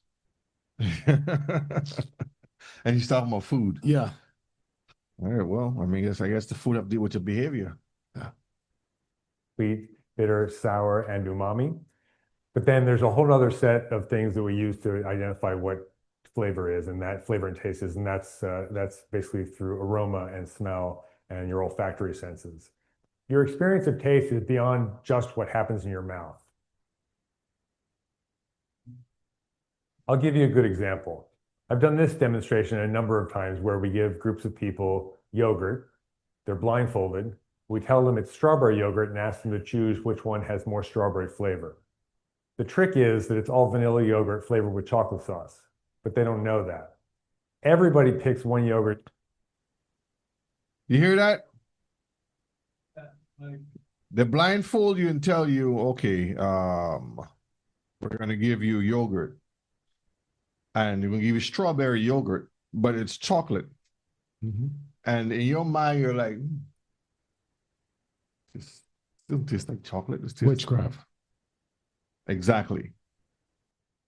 Being more strawberry flavored than the other, regardless of the circumstance. The key to the demonstration is how I frame the question. I didn't say, what's the flavor? I said, which one has more strawberry character? And that limits the responses that people have. But if you ask them, they'll say, but I tasted strawberry. What we eat and drink is not just sweet, sour, bitter, etc. It's a combination of lipids and so fats and carbohydrates and protein and water. So I think it's strange that what we eat and drink is not a part of what we use as a paradigm for taste. So we need to figure out some way to include the basic tastes and to have these big 4 of food science included in one concept. So we need something else. And something else I think is called mouthfeel. And I think the concepts that describe taste, or rather mouthfeel, whatever you want, describe well, are 3 directions. One is called drying, another one is coating, and another one is contracting. So again, look at here. The product here, called lemon, will be very contracting. So all the acidity, but also everything that's very spicy, would be contracting. It contracts in your mouth. So the cells in your mouth, your whole mouth pulls together in some way. Then coating would be, for instance, the banana. The banana is soft and gooey and has some richness and coats your mouth. That's why we took coating as a concept. And then the carrot may sound strange, but for a while we call this drying. You can also think of toast, like Melba or biscuits. But the crack of such a carrot is also an aspect that we call drying, because it breaks in your mouth, it gives some crispness, some hardness, gives bite, as people say. And all these concepts belong to the family of drying. Now, let me switch over here real quick. So, in watching these videos, and I'm just thinking, in Leviticus 11, or throughout the Torah, do we see the Most High instructing anyone to go through all these concepts and mind games? Creflo Dollar said it's done away with. You don't need the Old Testament. You just need to just forget about it. So these people are just playing with your mind, basically. Yeah. Pulling on your emotional strings of your heart. And if you're not sharp enough to realize that you need the Old Testament along with the New, or the Torah, or the words that the Most High said, knowing that he didn't come to do away with anything, just got rid of the sacrificial laws, it's important that we pay attention and understand that these people are not our friends. That's why I played. That's why I read earlier, never trust your enemy. Yeah. There are many things to look at also before you start that, especially with our people that may go out to eat in restaurants. You may want to, and this has been mentioned in a lot of the videos that Rebbe put out in Kashrut Living and everything. You may want to go and look at the scorecard, and it'll say they either get an A, a B, or C, or D, or it might be shut down. Also, you want to look and take a peek if you can in the bathroom. Go to the bathroom first before you decide to sit down. Take a look at the presenter. Take a look at the place, because whatever happens in the kitchen happens in the bathroom. You know, they have to use the bathroom someplace. You know, you don't know what kind of magic they're doing in the back, what they're using. And, you know, we're told in scriptures to pray over our food, and we have to eat in the shambles, and we're in captivity and all that. But please use some sort of, caution and some sense of common sense to whatever you're doing. If the score says they have a C, go down and see what it is, contaminated food or something, or go and look and see if it says it's 100 on the scoreboard. Talk to the owner of the establishment. Speak with the chefs. Find out where they get their food from. I mean, we spoke with one of the restaurants we went to, a Jamaican restaurants in Brunswick, and we understand that the guy buy halal foods, you know, and a lot of things, and his methods of cooking is clean, and the bathroom and the different places. So before you consume, read first. Just like how Rebbe says before. Drink downstream, you check where? Upstream. So that's doing the homework, the research. And we have not been taught to do that. This is why we're trying to teach our people to start doing that, going out, putting in the work, finding out what's behind the curtain. Is there a little wizard, or yeah, or is it actually the word of the Most High? Because that's what we have to find out. All right, let's continue. So we thought it might be kind of fun to invite you in to participate in a little thought experiment. Take a second. Think about the word cheesy. So he's going to play with your brain now, okay? Now apply it to macaroni and cheese. What does that do to your perception of macaroni and cheese? Now think about it for a glass of milk. Not so good, right? We've done lots of experimentation with kids in K-12. If you name a food, if it becomes a monkey phone banana, kids select it more, and they like it more when they select it. If you give diners in a fancy restaurant the option to select succulent fish or fish, they select succulent fish more frequently, and they're willing to pay more for it too, and they like it better. Done some research with Nick. In other words, Mr. Carr, they will have a piece of fish, like you just said, and then they'll have the same piece of fish. So two of the same fish, 1 and 2. And on this one, they're going to label it succulent fish. The regular fish costs $5. The so-called succulent fish costs $10, but it's the same fish. Yep. That's how to do it in the restaurants. That's really how to do it. That's how it is, and it's all about costs, profits, and your borderline as far as what you have and what's affordable. You know, many people want to have certain types of foods all year round, but it's not possible according to seasons, when you're really supposed to be eating in seasons or farm to table. And check this out too. This is not only with food. This is with gasoline, because they will tell you have what's the highest gas they sell? Super unleaded. Super unleaded, and it costs like $100 for a gallon. The best one on the market, and then they have the regular gas. And when you dig into it, Mr. Picard, even with the oil, this company oil says engine oil. But over here you have, give me a name of a oil. STP or STP. It's the same oil that went to the company who was producing the oil, and they bought barrels and they stick their label on it. And they're going to charge you the Walmart brand or the regular brand $5 for a quart. And then the brand name is $10 for the same quart. That's what they do. A majority of everything that you see here. So you think you're getting quality, but it's not. It's more like a placebo. It's mind games. Naming a salad in two ways. One was the very healthy and sustainable salad, and the other one was a Tuscan salad. It was exactly the same thing. But the Tuscan salad was really loved, and people said, "Oh, I really like that salad." And the other salad was often passed away. But people said, "Well, I don't want that salad because now I don't feel like having something healthy." So if you name a thing already healthy, then it has an adverse effect. People turn away. You notice what he says, if you name the thing healthy, in your mind, you're getting something organic. In your mind, you're getting something kosher or clean. But it's the same dirty lemons that they put there on the table for you to have. Yeah, these are warlocks. These are magicians. Yeah. They're using words as it says, spelling, nothing but plain witchcraft with the minds of people. Right. So that's why it's even harder for a lot of us to, you know, well, I won't say harder, but some people find it harder to get into the lifestyle of eating clean because the work that you have to put in is hard.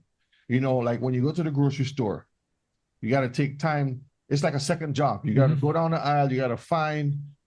You want milk, like we talk about all the time. You want regular milk. Yeah, I showed you a picture. I'm gonna and you have about 10 different brands of milk. And not only the brands, but you have the different types of varieties of milk and then the percentages of milk. And then within the milk, it says organic milk, but then there's mushrooms in there. Yeah. It's like... And Brother Shay, most of the milk is not even local. So how far is that stuff coming from? Where is it coming from, right? Can you, if you don't mind, pull up Zephaniah 3:9? Yeah. This has to do with the language that the people are pushing, because one of the things that is interesting about this passage of scripture, Zephaniah 3:9. For then will I turn to the people a pure language. Hallelujah. That they may all call upon the name of Yahweh to serve him with one consent. This text to me implies that our language has been corrupt, right? And it's getting worse to the point that when we speak the tongue of the heathen, are we calling upon the name of the Most High, or who's hearing our voice, right?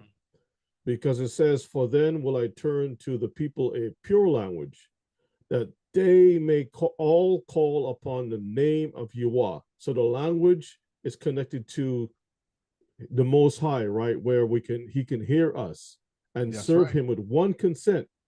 But this thing here that we call English or language today, as this guy is speaking, it's not, the Most High is not being attracted to it. I think this is calling upon evil spirits, the spirit of diabetes, high blood pressure. Because remember, when Yeshua came, the people were dumb. It was a spirit of being dumb. Dumb spirit was on the people, deaf, blind spirit.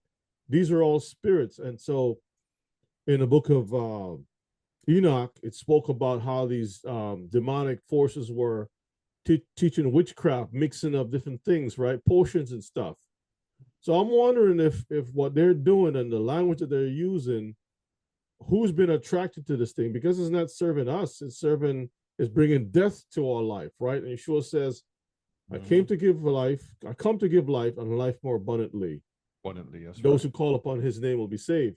So the language has to be restored. All these things have to be restored again, because right now, the way things is going, it's a death trap. And in most situations, people go to a restaurant and they say, well, I want a steak. Oh, how you want it done? Medium rare. The Bible never said anything that about eating medium rare, but then again, you don't know if it's a steak you're eating or some other person you're eating. You know, there's a lot of things that goes into a lot of things that you have to research and pay attention to. Yep. Brother Dawood, that's right. If we are honest, our people's taste buds aren't even desiring healthy foods choices in the first place. And that is to start from birth. When a child comes out, instead of giving them the mother's milk, they give them Similac, that nasty milk or that powdered, chemical powder form. So right off, the children are being conditioned to taste other things than what's healthy. So when you start giving them good food, they're like, I don't want that. I want fries. I want nuggets. It says a carrot and an apple is more healthy for you. And even when you give them the real chicken to eat, they're like, this tastes weird. This tastes strange. Yeah. But that processed chemical compound chicken meat that they put together, it tastes good. Mm-hmm. It has the right texture and crunch to it. So you see the guy here. Let's finish his video. He's almost finished. How he's telling you that they use magical words to persuade you to eat the foods that they have. Commit and say, no, let's have that Tuscan salad. So thinking through how things are named and use the proper words to seduce people and making the good choices. To seduce people. Refrain from using words that turn people off is very important. Words are an ingredient. So you can use words already to induce a certain food behavior. You hear what he says? Words are ingredients, and you can use it to seduce people. That's very, very important what he's saying there. If we stopped and asked 100 people on the street, would you like to have a better diet? Most of them would say yes. 99% would say yes. But that doesn't mean they necessarily follow through on that with their actual actions. So one of the things that we can do with some of this information is set up an environment or use tools or cues to help us fulfill these desires that we say we have. So here you are. The doctor tells you that you should be low on salt. You have these low salt alternatives. But now suppose, what do you do with your egg? You like your egg, and now you cannot add salt anymore. Imagine that you understand what the function of salt is on your egg. It is contraction, gives liveliness to the taste of the egg. Imagine that just a drip of lemon also gives liveliness. And then the role of this drip of lemon is not to make your egg sour, but the role is that it gives liveliness, just like the salt is, to give liveliness to the egg. And if you understand that, then there are many other examples as well. A drip of Tabasco or fresh ginger could all do the same thing, because they add something in a contracting field. And it will not be the same as salt, but it will be very close to your preferences. I guarantee you that. And that way of thinking, I think, would be very functional to educate our chefs with, or to do that in your own kitchen. Because if you know how the deliciousness is being made, then it would be much more easy for you as well to create your own delicious dishes. Hey, Brother Shay, can you pull up an AI search real quick? Type in Caston spells over food ? Okay. Caston spells over food ? Interesting connection to what you just played with, and then what you mentioned about food being put a question mark. There you go. What does it say? What does it say?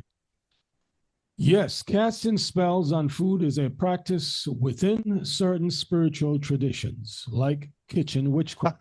Pause a minute. Bishop Makai, you see it for yourself. Kitchen witchcraft. We're not making this up. Go ahead.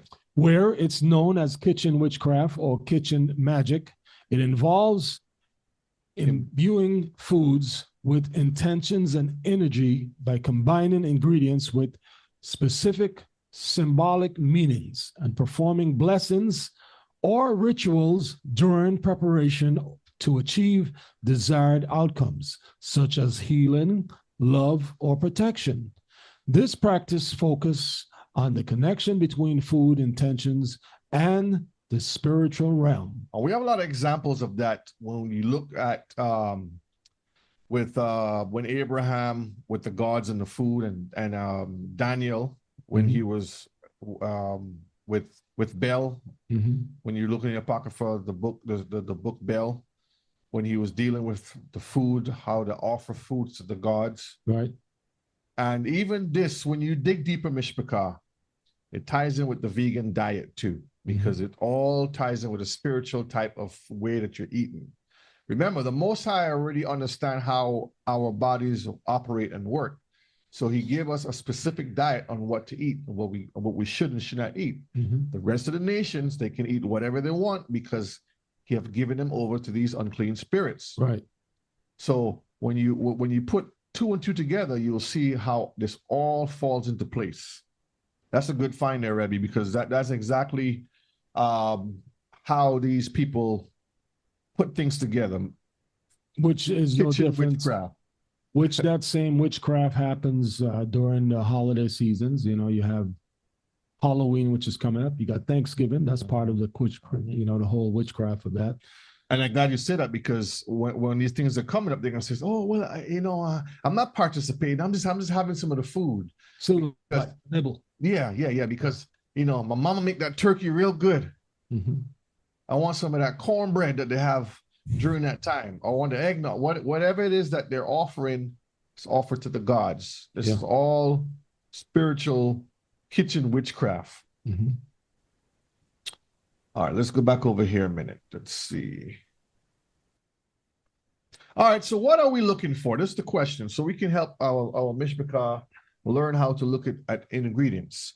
All right, read the side over there for me. Simple is better. Simple is better. What does that mean? What does simple means better? What does that mean to you? It means if you cannot pronounce it, recognize it, then it probably isn't good to consume. That's basically what I'm saying. If you can't recognize the words, like if we look at this, for example, the ingredients over there is granola, whole grain oats, brown sugar, crispy rice, rice flour, sugar, salted malt, barley extract. And then you go down below and you lingon, fructose, polydextrose, like oligofructose. Yeah. If you can't recognize BHT, there's a whole bunch of different things that they come up with scientifically, or the chemical compound name to it. You're like, what is that? Yeah. Always read the label. You see what the sister is here doing? She's reading that label. And like I was saying, when you go into the grocery store, it's like a second job, right? Because you have to go down the aisle and you got to contend with all of the different brands and all of the different flavors that they have there. I just want potato, but they give you 100 different flavors of potato. And you have to okay. And then you got to contend with either if it's organic or if it's not organic. Okay, is this a Monsanto product or is it something that came from the Most High? So you got to take that. Then when you come home, you got to wash, because they spray pesticides, they put different types of chemicals on it, or waxes, and that's a job by itself. Then you got to wash your meats. It's a whole lot of process. Then you got to put it up into your refrigerator and stuff. People don't realize that the chemical imbalances that happen with one chemical and the other, you combine one food with the other. You buy this that says it has this, then you go and you say, well, I'm gonna add this to that, and you're making a sandwich, but you don't know or realize that the chemical in one part of the element of that sandwich and the other one make you a little crazy, or would cause you to have this side effect, or this diabetes, or this pressure, or this problem. But then you just, I got to die of something. Got to die of something. Realize that you're not doing according to the Most High's will and commandments. Hey, Brother Shay, do you have the video where I think it was Kiefer that shared it with us, with the Bow Wows in the supermarket? You have that one? Oh, if you can find that one key for You got to share that with the Mishpachah, because while we're looking at these issues with food and stuff, that's another thing that we have to keep our minds on. Even when you do find healthy food, one of the reasons why it's important, because I noticed that we all recognize the amount of work that goes into research. And when you buy your groceries, you just can't stick the thing in your refrigerator. You clean your refrigerator. I hope that many of our people are actually cleaning the refrigerators before you put stuff in, and clean the stuff before you put it in the refrigerator, because a lot of times you're thinking that the supermarket already did the job for you. Nope. That all you have to do is put the stuff in the fridge and you're good to go. So you come with a whole bunch of groceries, you're tired, you just want to go to bed, you just shove everything inside your clean fridge, and then the microbes are, hey, we got a party tonight. The microbes are everywhere. The different hands, who, whatever it is all over the place. And then so it gets into other things. So we have to be mindful. This is why the Jeremiah, what is it, 29? What the Mosai said to Israel is very important. The way that we operate our families, the Hebrew way of doing stuff is different from the Gentiles, because they don't care. It's important. It's very important. I mean, you go into a hotel and you realize they have dogs, and the dog come down, and while you're trying to have breakfast, the dog's there. The person bring the dog down with you. You go to a restaurant, you don't see dogs in restaurants, but then the dog comes in to the supermarket where the food is. Yeah. Or during breakfast if you're at the hotel. Yeah, look at this right here. I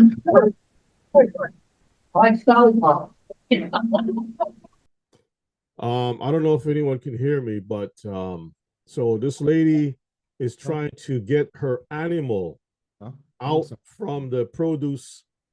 You see what she's doing? You see who's reaching inside of the stuff? Her armpits all extended over the food. The dog is all in there. And then you take it home and you put it right in your fridge. Yep. You don't wash your package. You don't wash the carton. Even with the carts. Yep. Nothing is safe anymore, Mishpachah. This is why it's a second job. You got to go in there. You got to strategically shop. Then you got to come and wash. Like after you do grocery shopping, I'm like, man, I'm so tired, man. So what I do is I put everything in the sink. And I put baking soda. My wife put baking powder, baking soda, and fill up the sink with water and put all the fruits and vegetables in there and let it soak. Next morning we get up, we'll deal with that. The milk cartons, everything, we bleach it, wash it, put it in the fridge. Ain't nothing going in the fridge straight from the cart or from the bag. We gotta all that nastiness.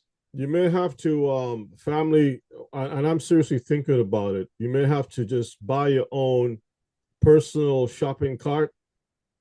Some people do that. And bring it with you. So you're good to go. Just have one of those foldable type utility shopping carts. They're like under $100. Stop messing with the people's stuff and just bring your own cart in, roll it right in, pick up your groceries, roll it back out, and you're good to go. Yeah. And you know what's funny? They'll look at you like you're strange, like you have a third eye or something growing or extra ear. And not understanding that the Mosai says we are a peculiar people, because we want to be separate. And during the pandemic, they was telling you stay back 6 feet. Here's these things to wipe with and spray and all that nonsense. Where are we at again? I think the pandemic was the cleanest time that the stores have ever been. Yeah. But these people are nasty. Okay, let's finish this video. Watch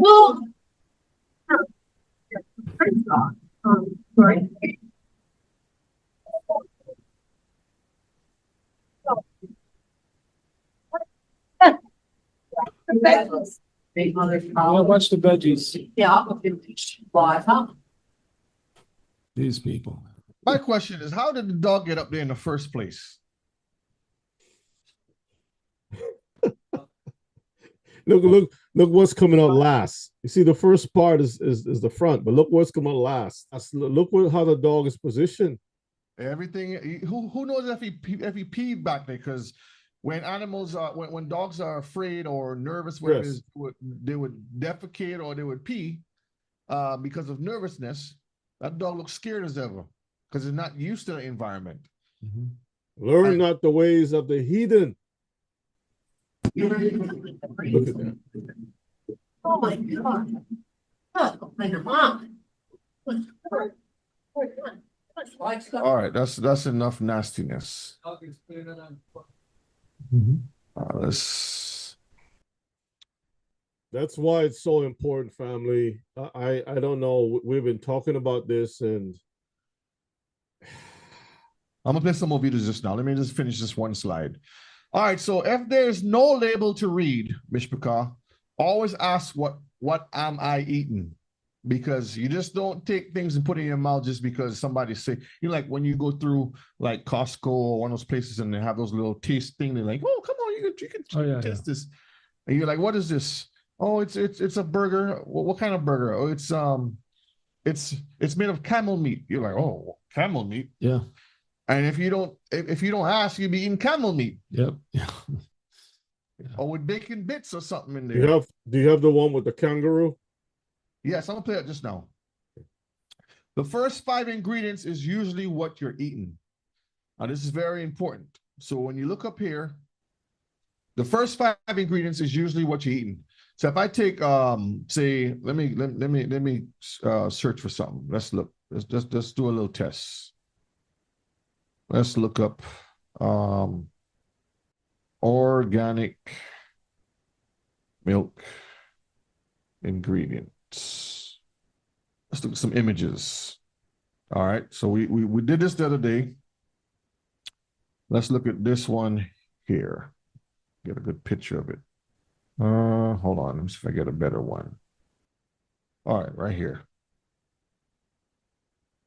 Ingredients, it says grade A organic milk, chicory root extract, DHA, algae, algal oil.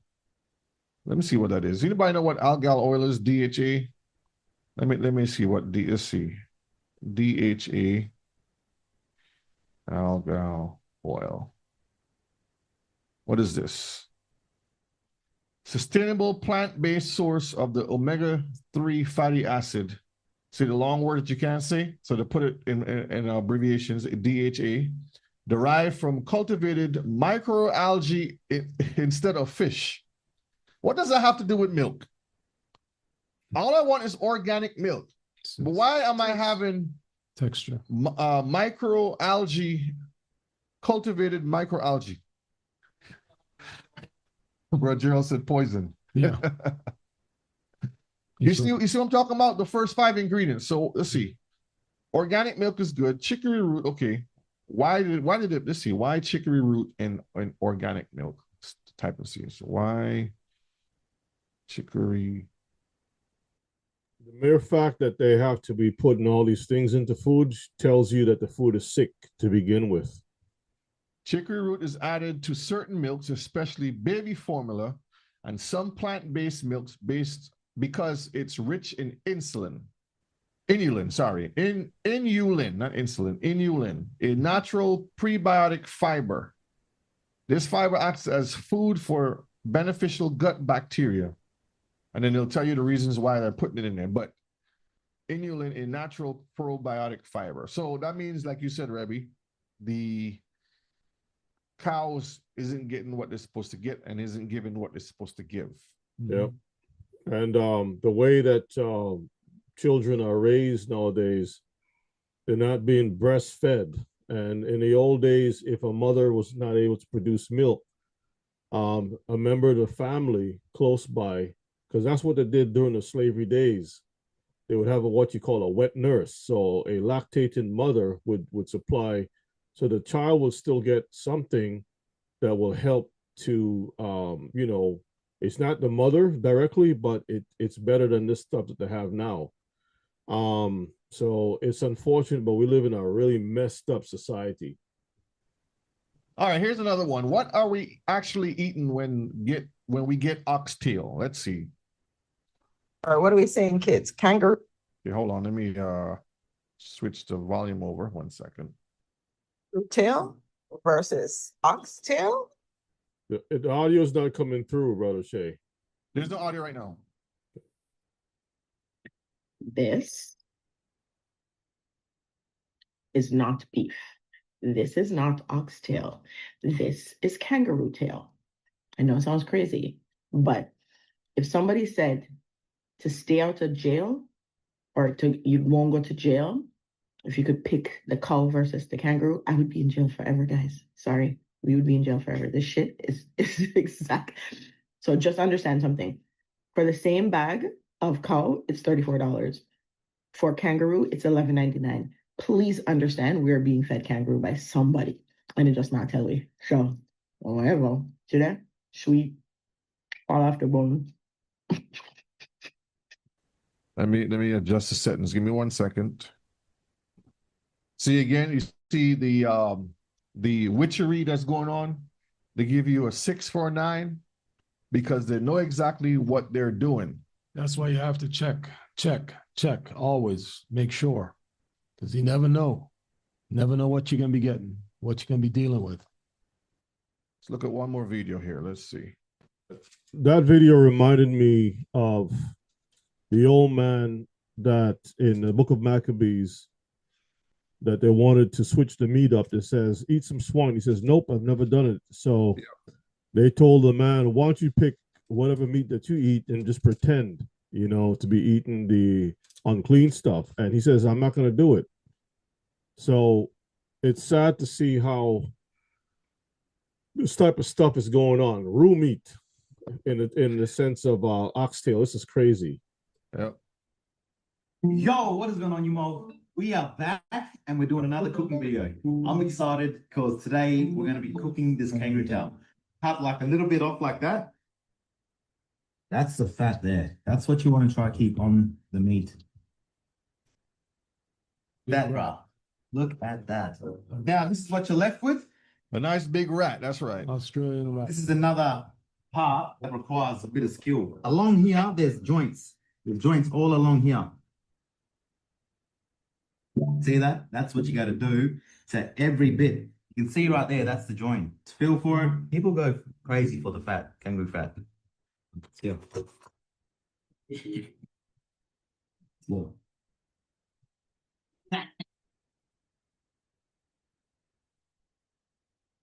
That like button, subscribe, and comment on part 2. That's all right. That's enough of that.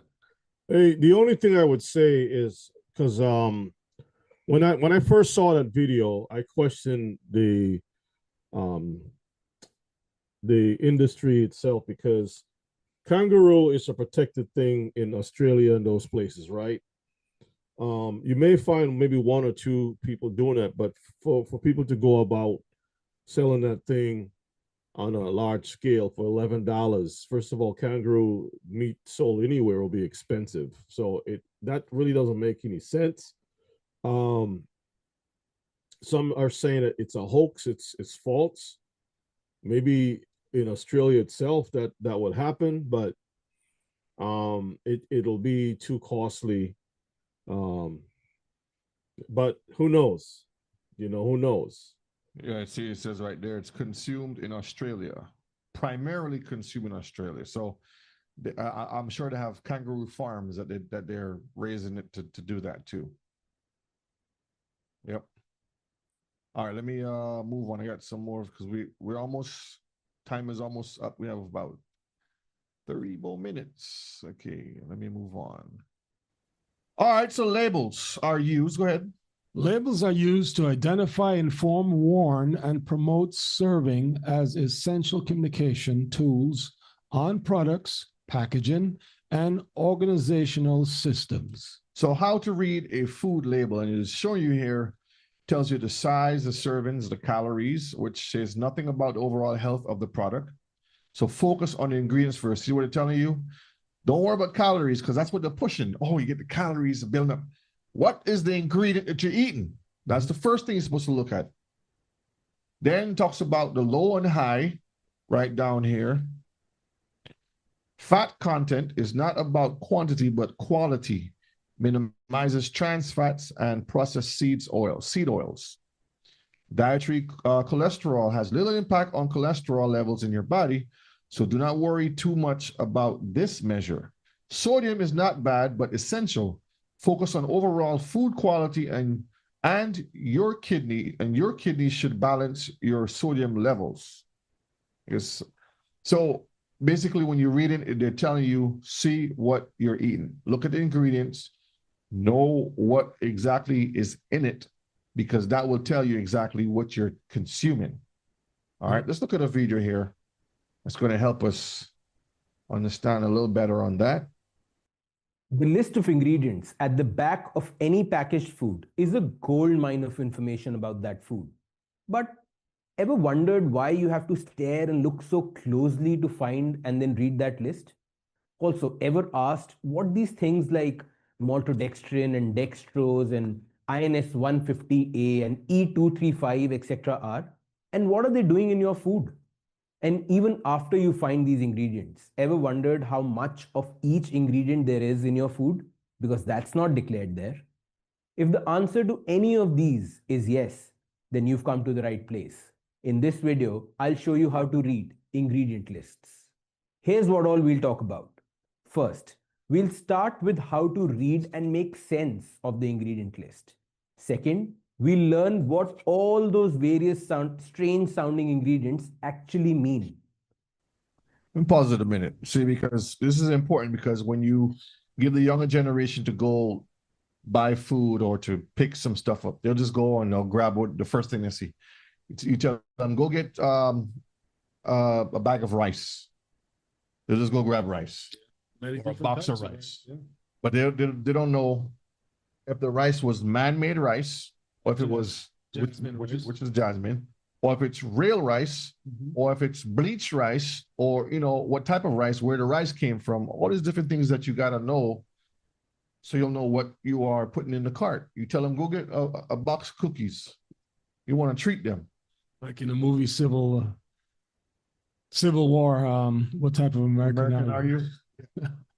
They'll just grab cookies, and then when you look at the cookies, but my mom is just cookies. That is no. Yeah. Read the ingredients.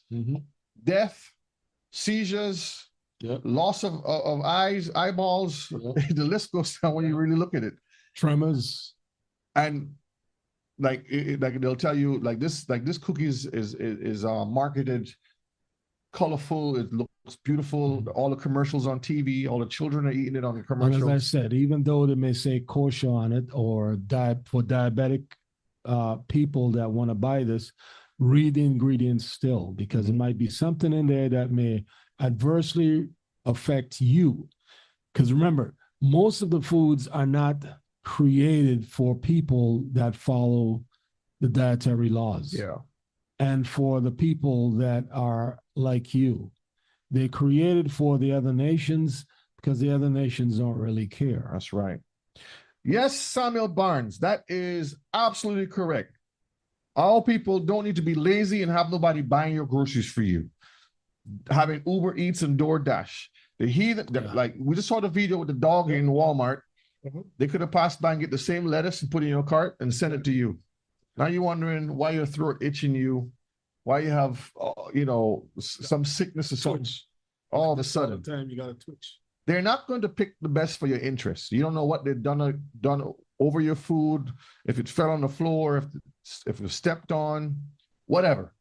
Do your own shopping. Stop being lazy. And if you can't do it, find another Hebrew who has the same standards as you to help you. I sent you a link about an issue with rice. Okay. After we play this, we'll go to that one. Let's finish this one. Third, I'll show you how to find out what exact amount of each ingredient is there in your food. And lastly, fourth, I'll show you how to choose only the good stuff and reject the bad. All this and more in today's episode of the Whole Truth Academy. FSSAI, or the Food Safety and Standards Authority of India, mandates that every manufacturer has to declare each and every ingredient that's gone into their food. See, and this is India. On the back of pack. And because of this, manufacturers get to put the ingredient list, that important piece of information, in very, very small font in some corner at the back. While the front of pack is reserved for more important stuff like beautiful and unrealistic product shots, complete with flying almonds, dripping chocolate, and sexy models. That's what you call a Jedi mind trick. You get the drift. But once you do pick up your magnifying glass and find that ingredient list, you're hit with another problem. How to read it? How to demystify it?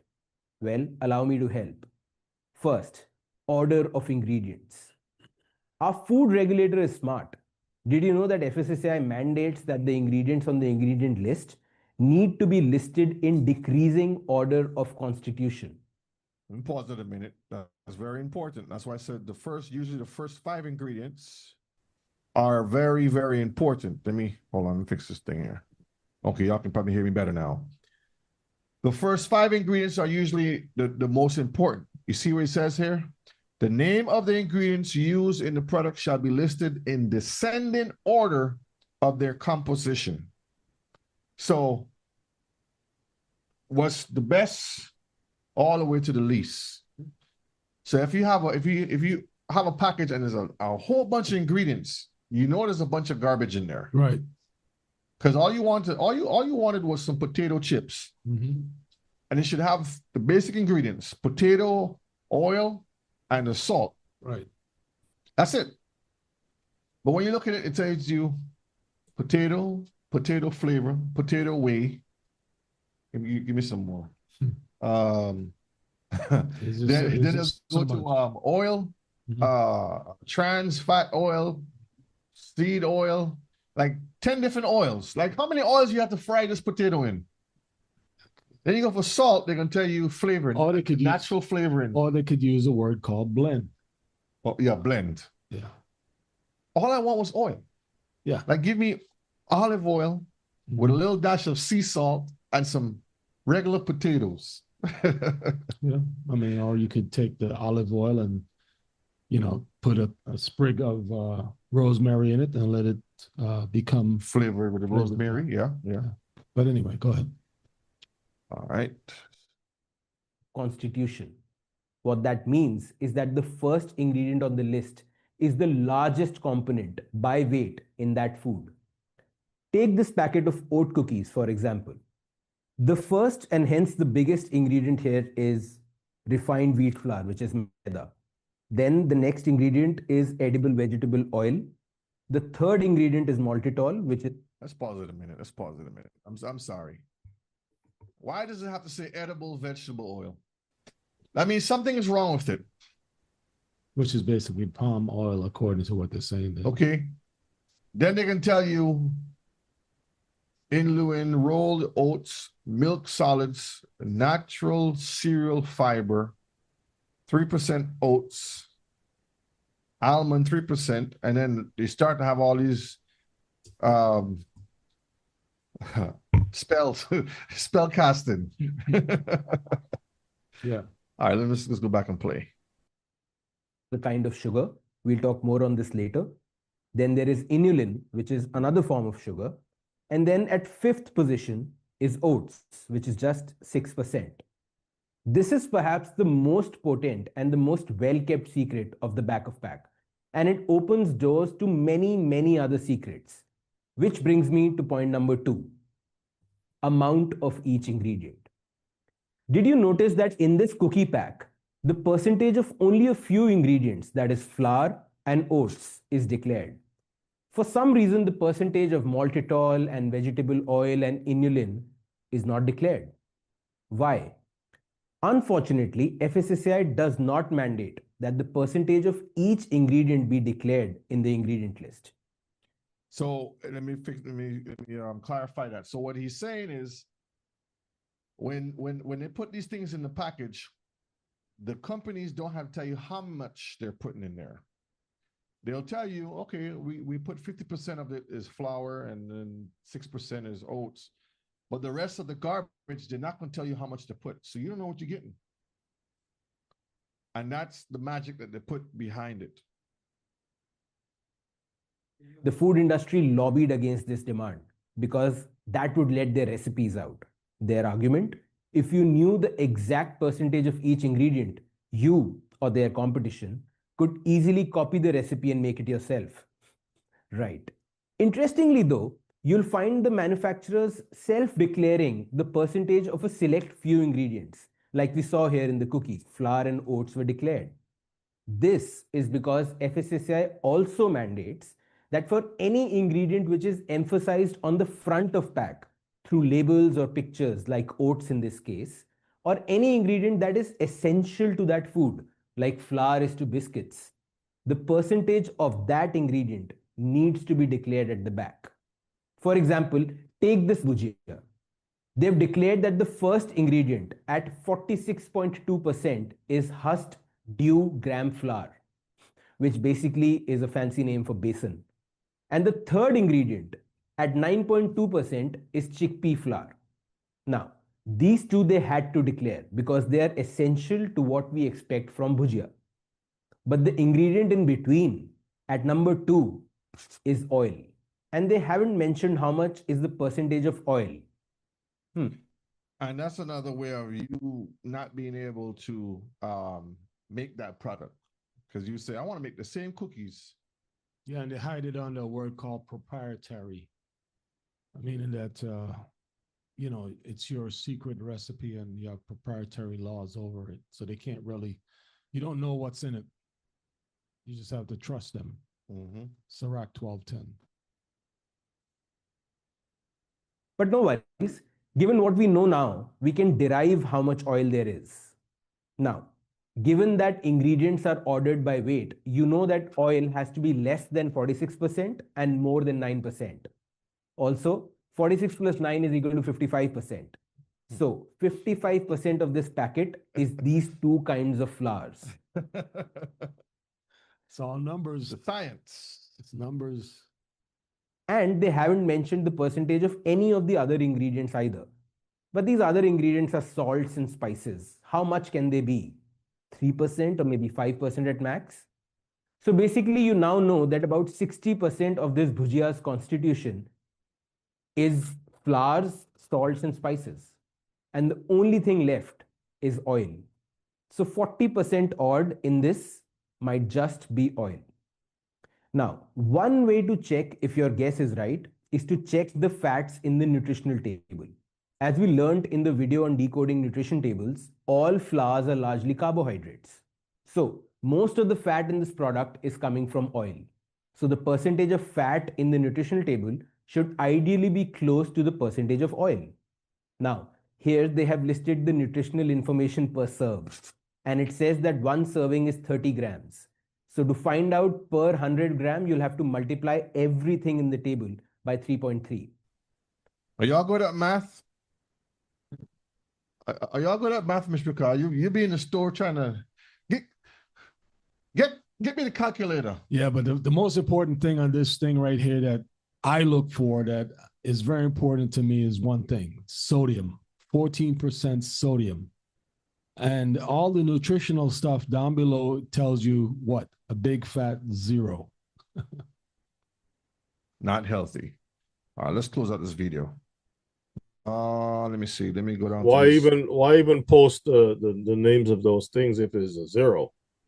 I'm gonna play your video. Your thing just not ready. All right, let's read this one here. How has science changed our food? Science have dramatically changed our food by revolutionizing agriculture production through biotechnology. So science, more witchcraft. And precision farming to increase yields. That money that they can bring in.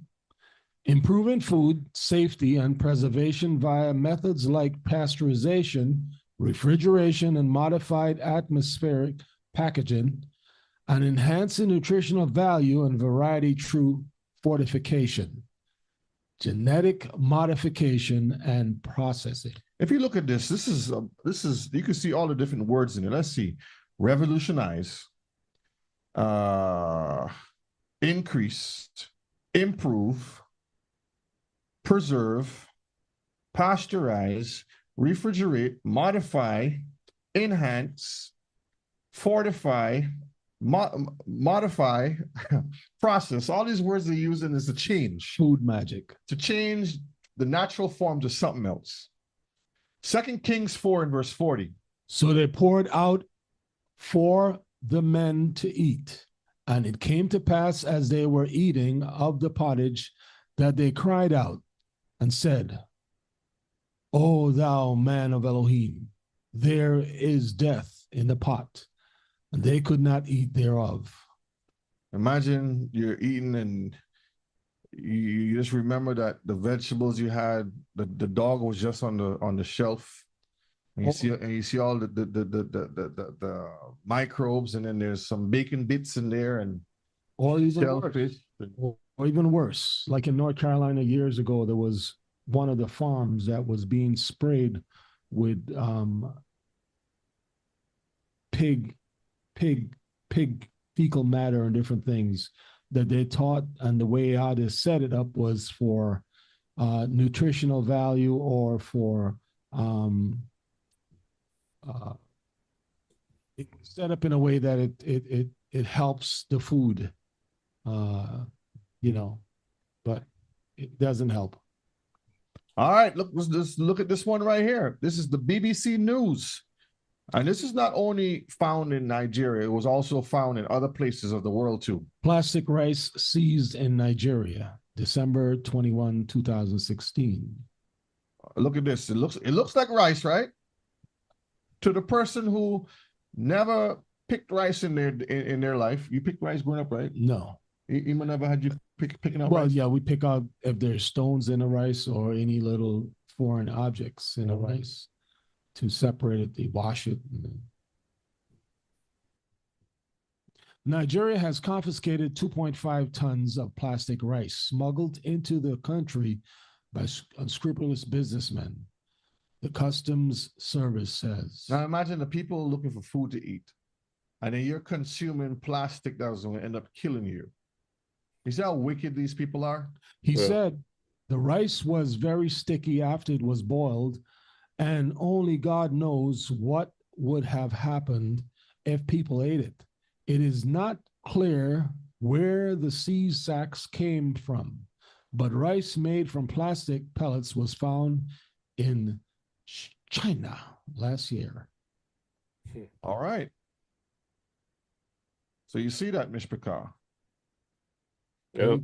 Make a buck. I mean, we don't have to read the whole thing, but it basically shows that we're living in a world where people's hearts are cold. You know, whatever that they call food today is compromise, and then on top of that, you got all kinds of experiments being done on people.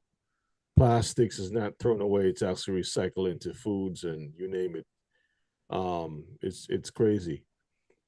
This one here, you really don't have to go into it. Maybe you might want to save it for another time, but yeah, you know, there's a lot of information about witchcraft when it comes to the food industry and things of that nature. So we really have to be vigilant in everything that we do in this world, this day and age.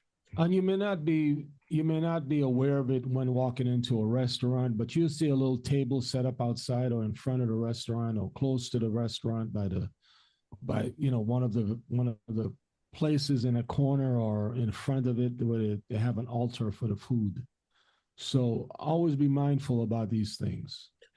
Brother Shay, can you pull up one last scripture, Ezekiel 4:13, and can you pull it up in the Bible Gateway so we can look at some of the different variations of the translations? That's Ezekiel 4:13. This scripture here really speaks about the times that we live, and you know, the Most High told us, prophetically speaking, that this is going to be our lives in the future, right? Because we turned away from His covenant, and here we are today. So if you look at it first in the King James Version, just read it, then we'll, if you open it up, we'll read it first, and then we'll look at some of the other versions, just to, maybe one version for a little bit more. And Yoah said, even thus shall the children of Israel eat their defiled bread among the Gentiles, whither I will drive them. See that? So our people are going to eat defiled bread, and it's not speaking about wheat bread and corn. So let's go to scroll down a little bit. Yeah, go to the easy version. Just easy version. Yeah, if you hit all trans, no, go back up, Brother Shay. Okay. Work with me. Go I'm back to where it was. Oh, hold on. I am 1 second. Trying to get there. Okay. Yeah, it should say all translations right below it. Close out that advertisement there. It's hit in all English translations, and then go down to the easy version. Right there, you just the Lord's also. The Lord also said, I will send Israel's people away to live in foreign lands. Then they will have to eat unclean food, as you will do now. See that? Clear as day. So it's very clear. It tells us exactly how our lives are going to be changed forever, and we're going to have more work, because we don't want the simple work he gave us as a people. We want hard work. We don't want to listen. And again, you're not going to hear in churchianity they're taking the time to go through all these things Brother Shea has presented for us. They're not going to take the time and show you, they're going to tell you, oh, God said that we're not supposed to eat anything unclean, but you go get some shots up in your blood with all kinds of unclean stuff. You go buy the mac and cheese in the box with unclean stuff. I mean, you don't know anything, because the pastor is not taking the time out. He's supposed to be a shepherd, and he ain't shepherding nothing but the offering plate. That's all he's shepherding, right? But it takes time to do the research. It takes time to get things together so that our people can be a wise and understanding people among these heathen. That's as simple as we can put it. So I hope everybody has learned something tonight. We're going to read that one. Then the Lord said, this is how the people of Israel will eat their food. They will be ceremonially unclean among the nations where I will banish them. And that also ties in with food offered to idols via ceremony. So yeah, it covers it from every aspect when you look at it. Absolutely. Yes, Mishpachah. So tastes like chicken. When you look into it, understanding what we eat, there's a science of food. There's a science behind of it that they put into the food. We've seen it. And they have taken what is clean and made it unclean, and what is unclean, they're trying to make it clean. And you see how the Most High is saying that we who are in captivity, because we're still in captivity, will eat our bread defiled among the nations. This is why we have to work harder to finding the clean foods to eat. Come out of those nasty cities. Try to grow your own food. It's hard to start, but it becomes easy. The reward is even better. I grew my first pineapple the other day, and it was sweet. Was it a big old giant pineapple? In fact, let me see. Let's have a picture. I can show the Mishpachah. Because what we got today, Mishpachah, it's amazing. Everything is huge, is unnatural. If you look at wild strawberries, those things are little tiny berries. Let's see if I can see that there. A little tiny pineapple. You see, see the size of my hand? And it was sweet too. It was sweet. It was about that big in your hand, and very sweet. But we were growing that pineapple for what, almost 2 years now, something like that. But the Most High blessed with a pineapple. Yeah. And guess what? There's more of it starting to bud and come out now. It takes a while. So you put into the work, and you'll get your reward will be much, much better. And we want to deal with the nasty foods the heathen have out there. Roll the dice. And there's much more we could talk about, but we know the time is spent and understanding the Most High wants what's best for his people. Clean, delicious, healthy foods, natural, not unnatural, where they're putting natural flavors and fooling you to make you think that it's clean to eat, okay?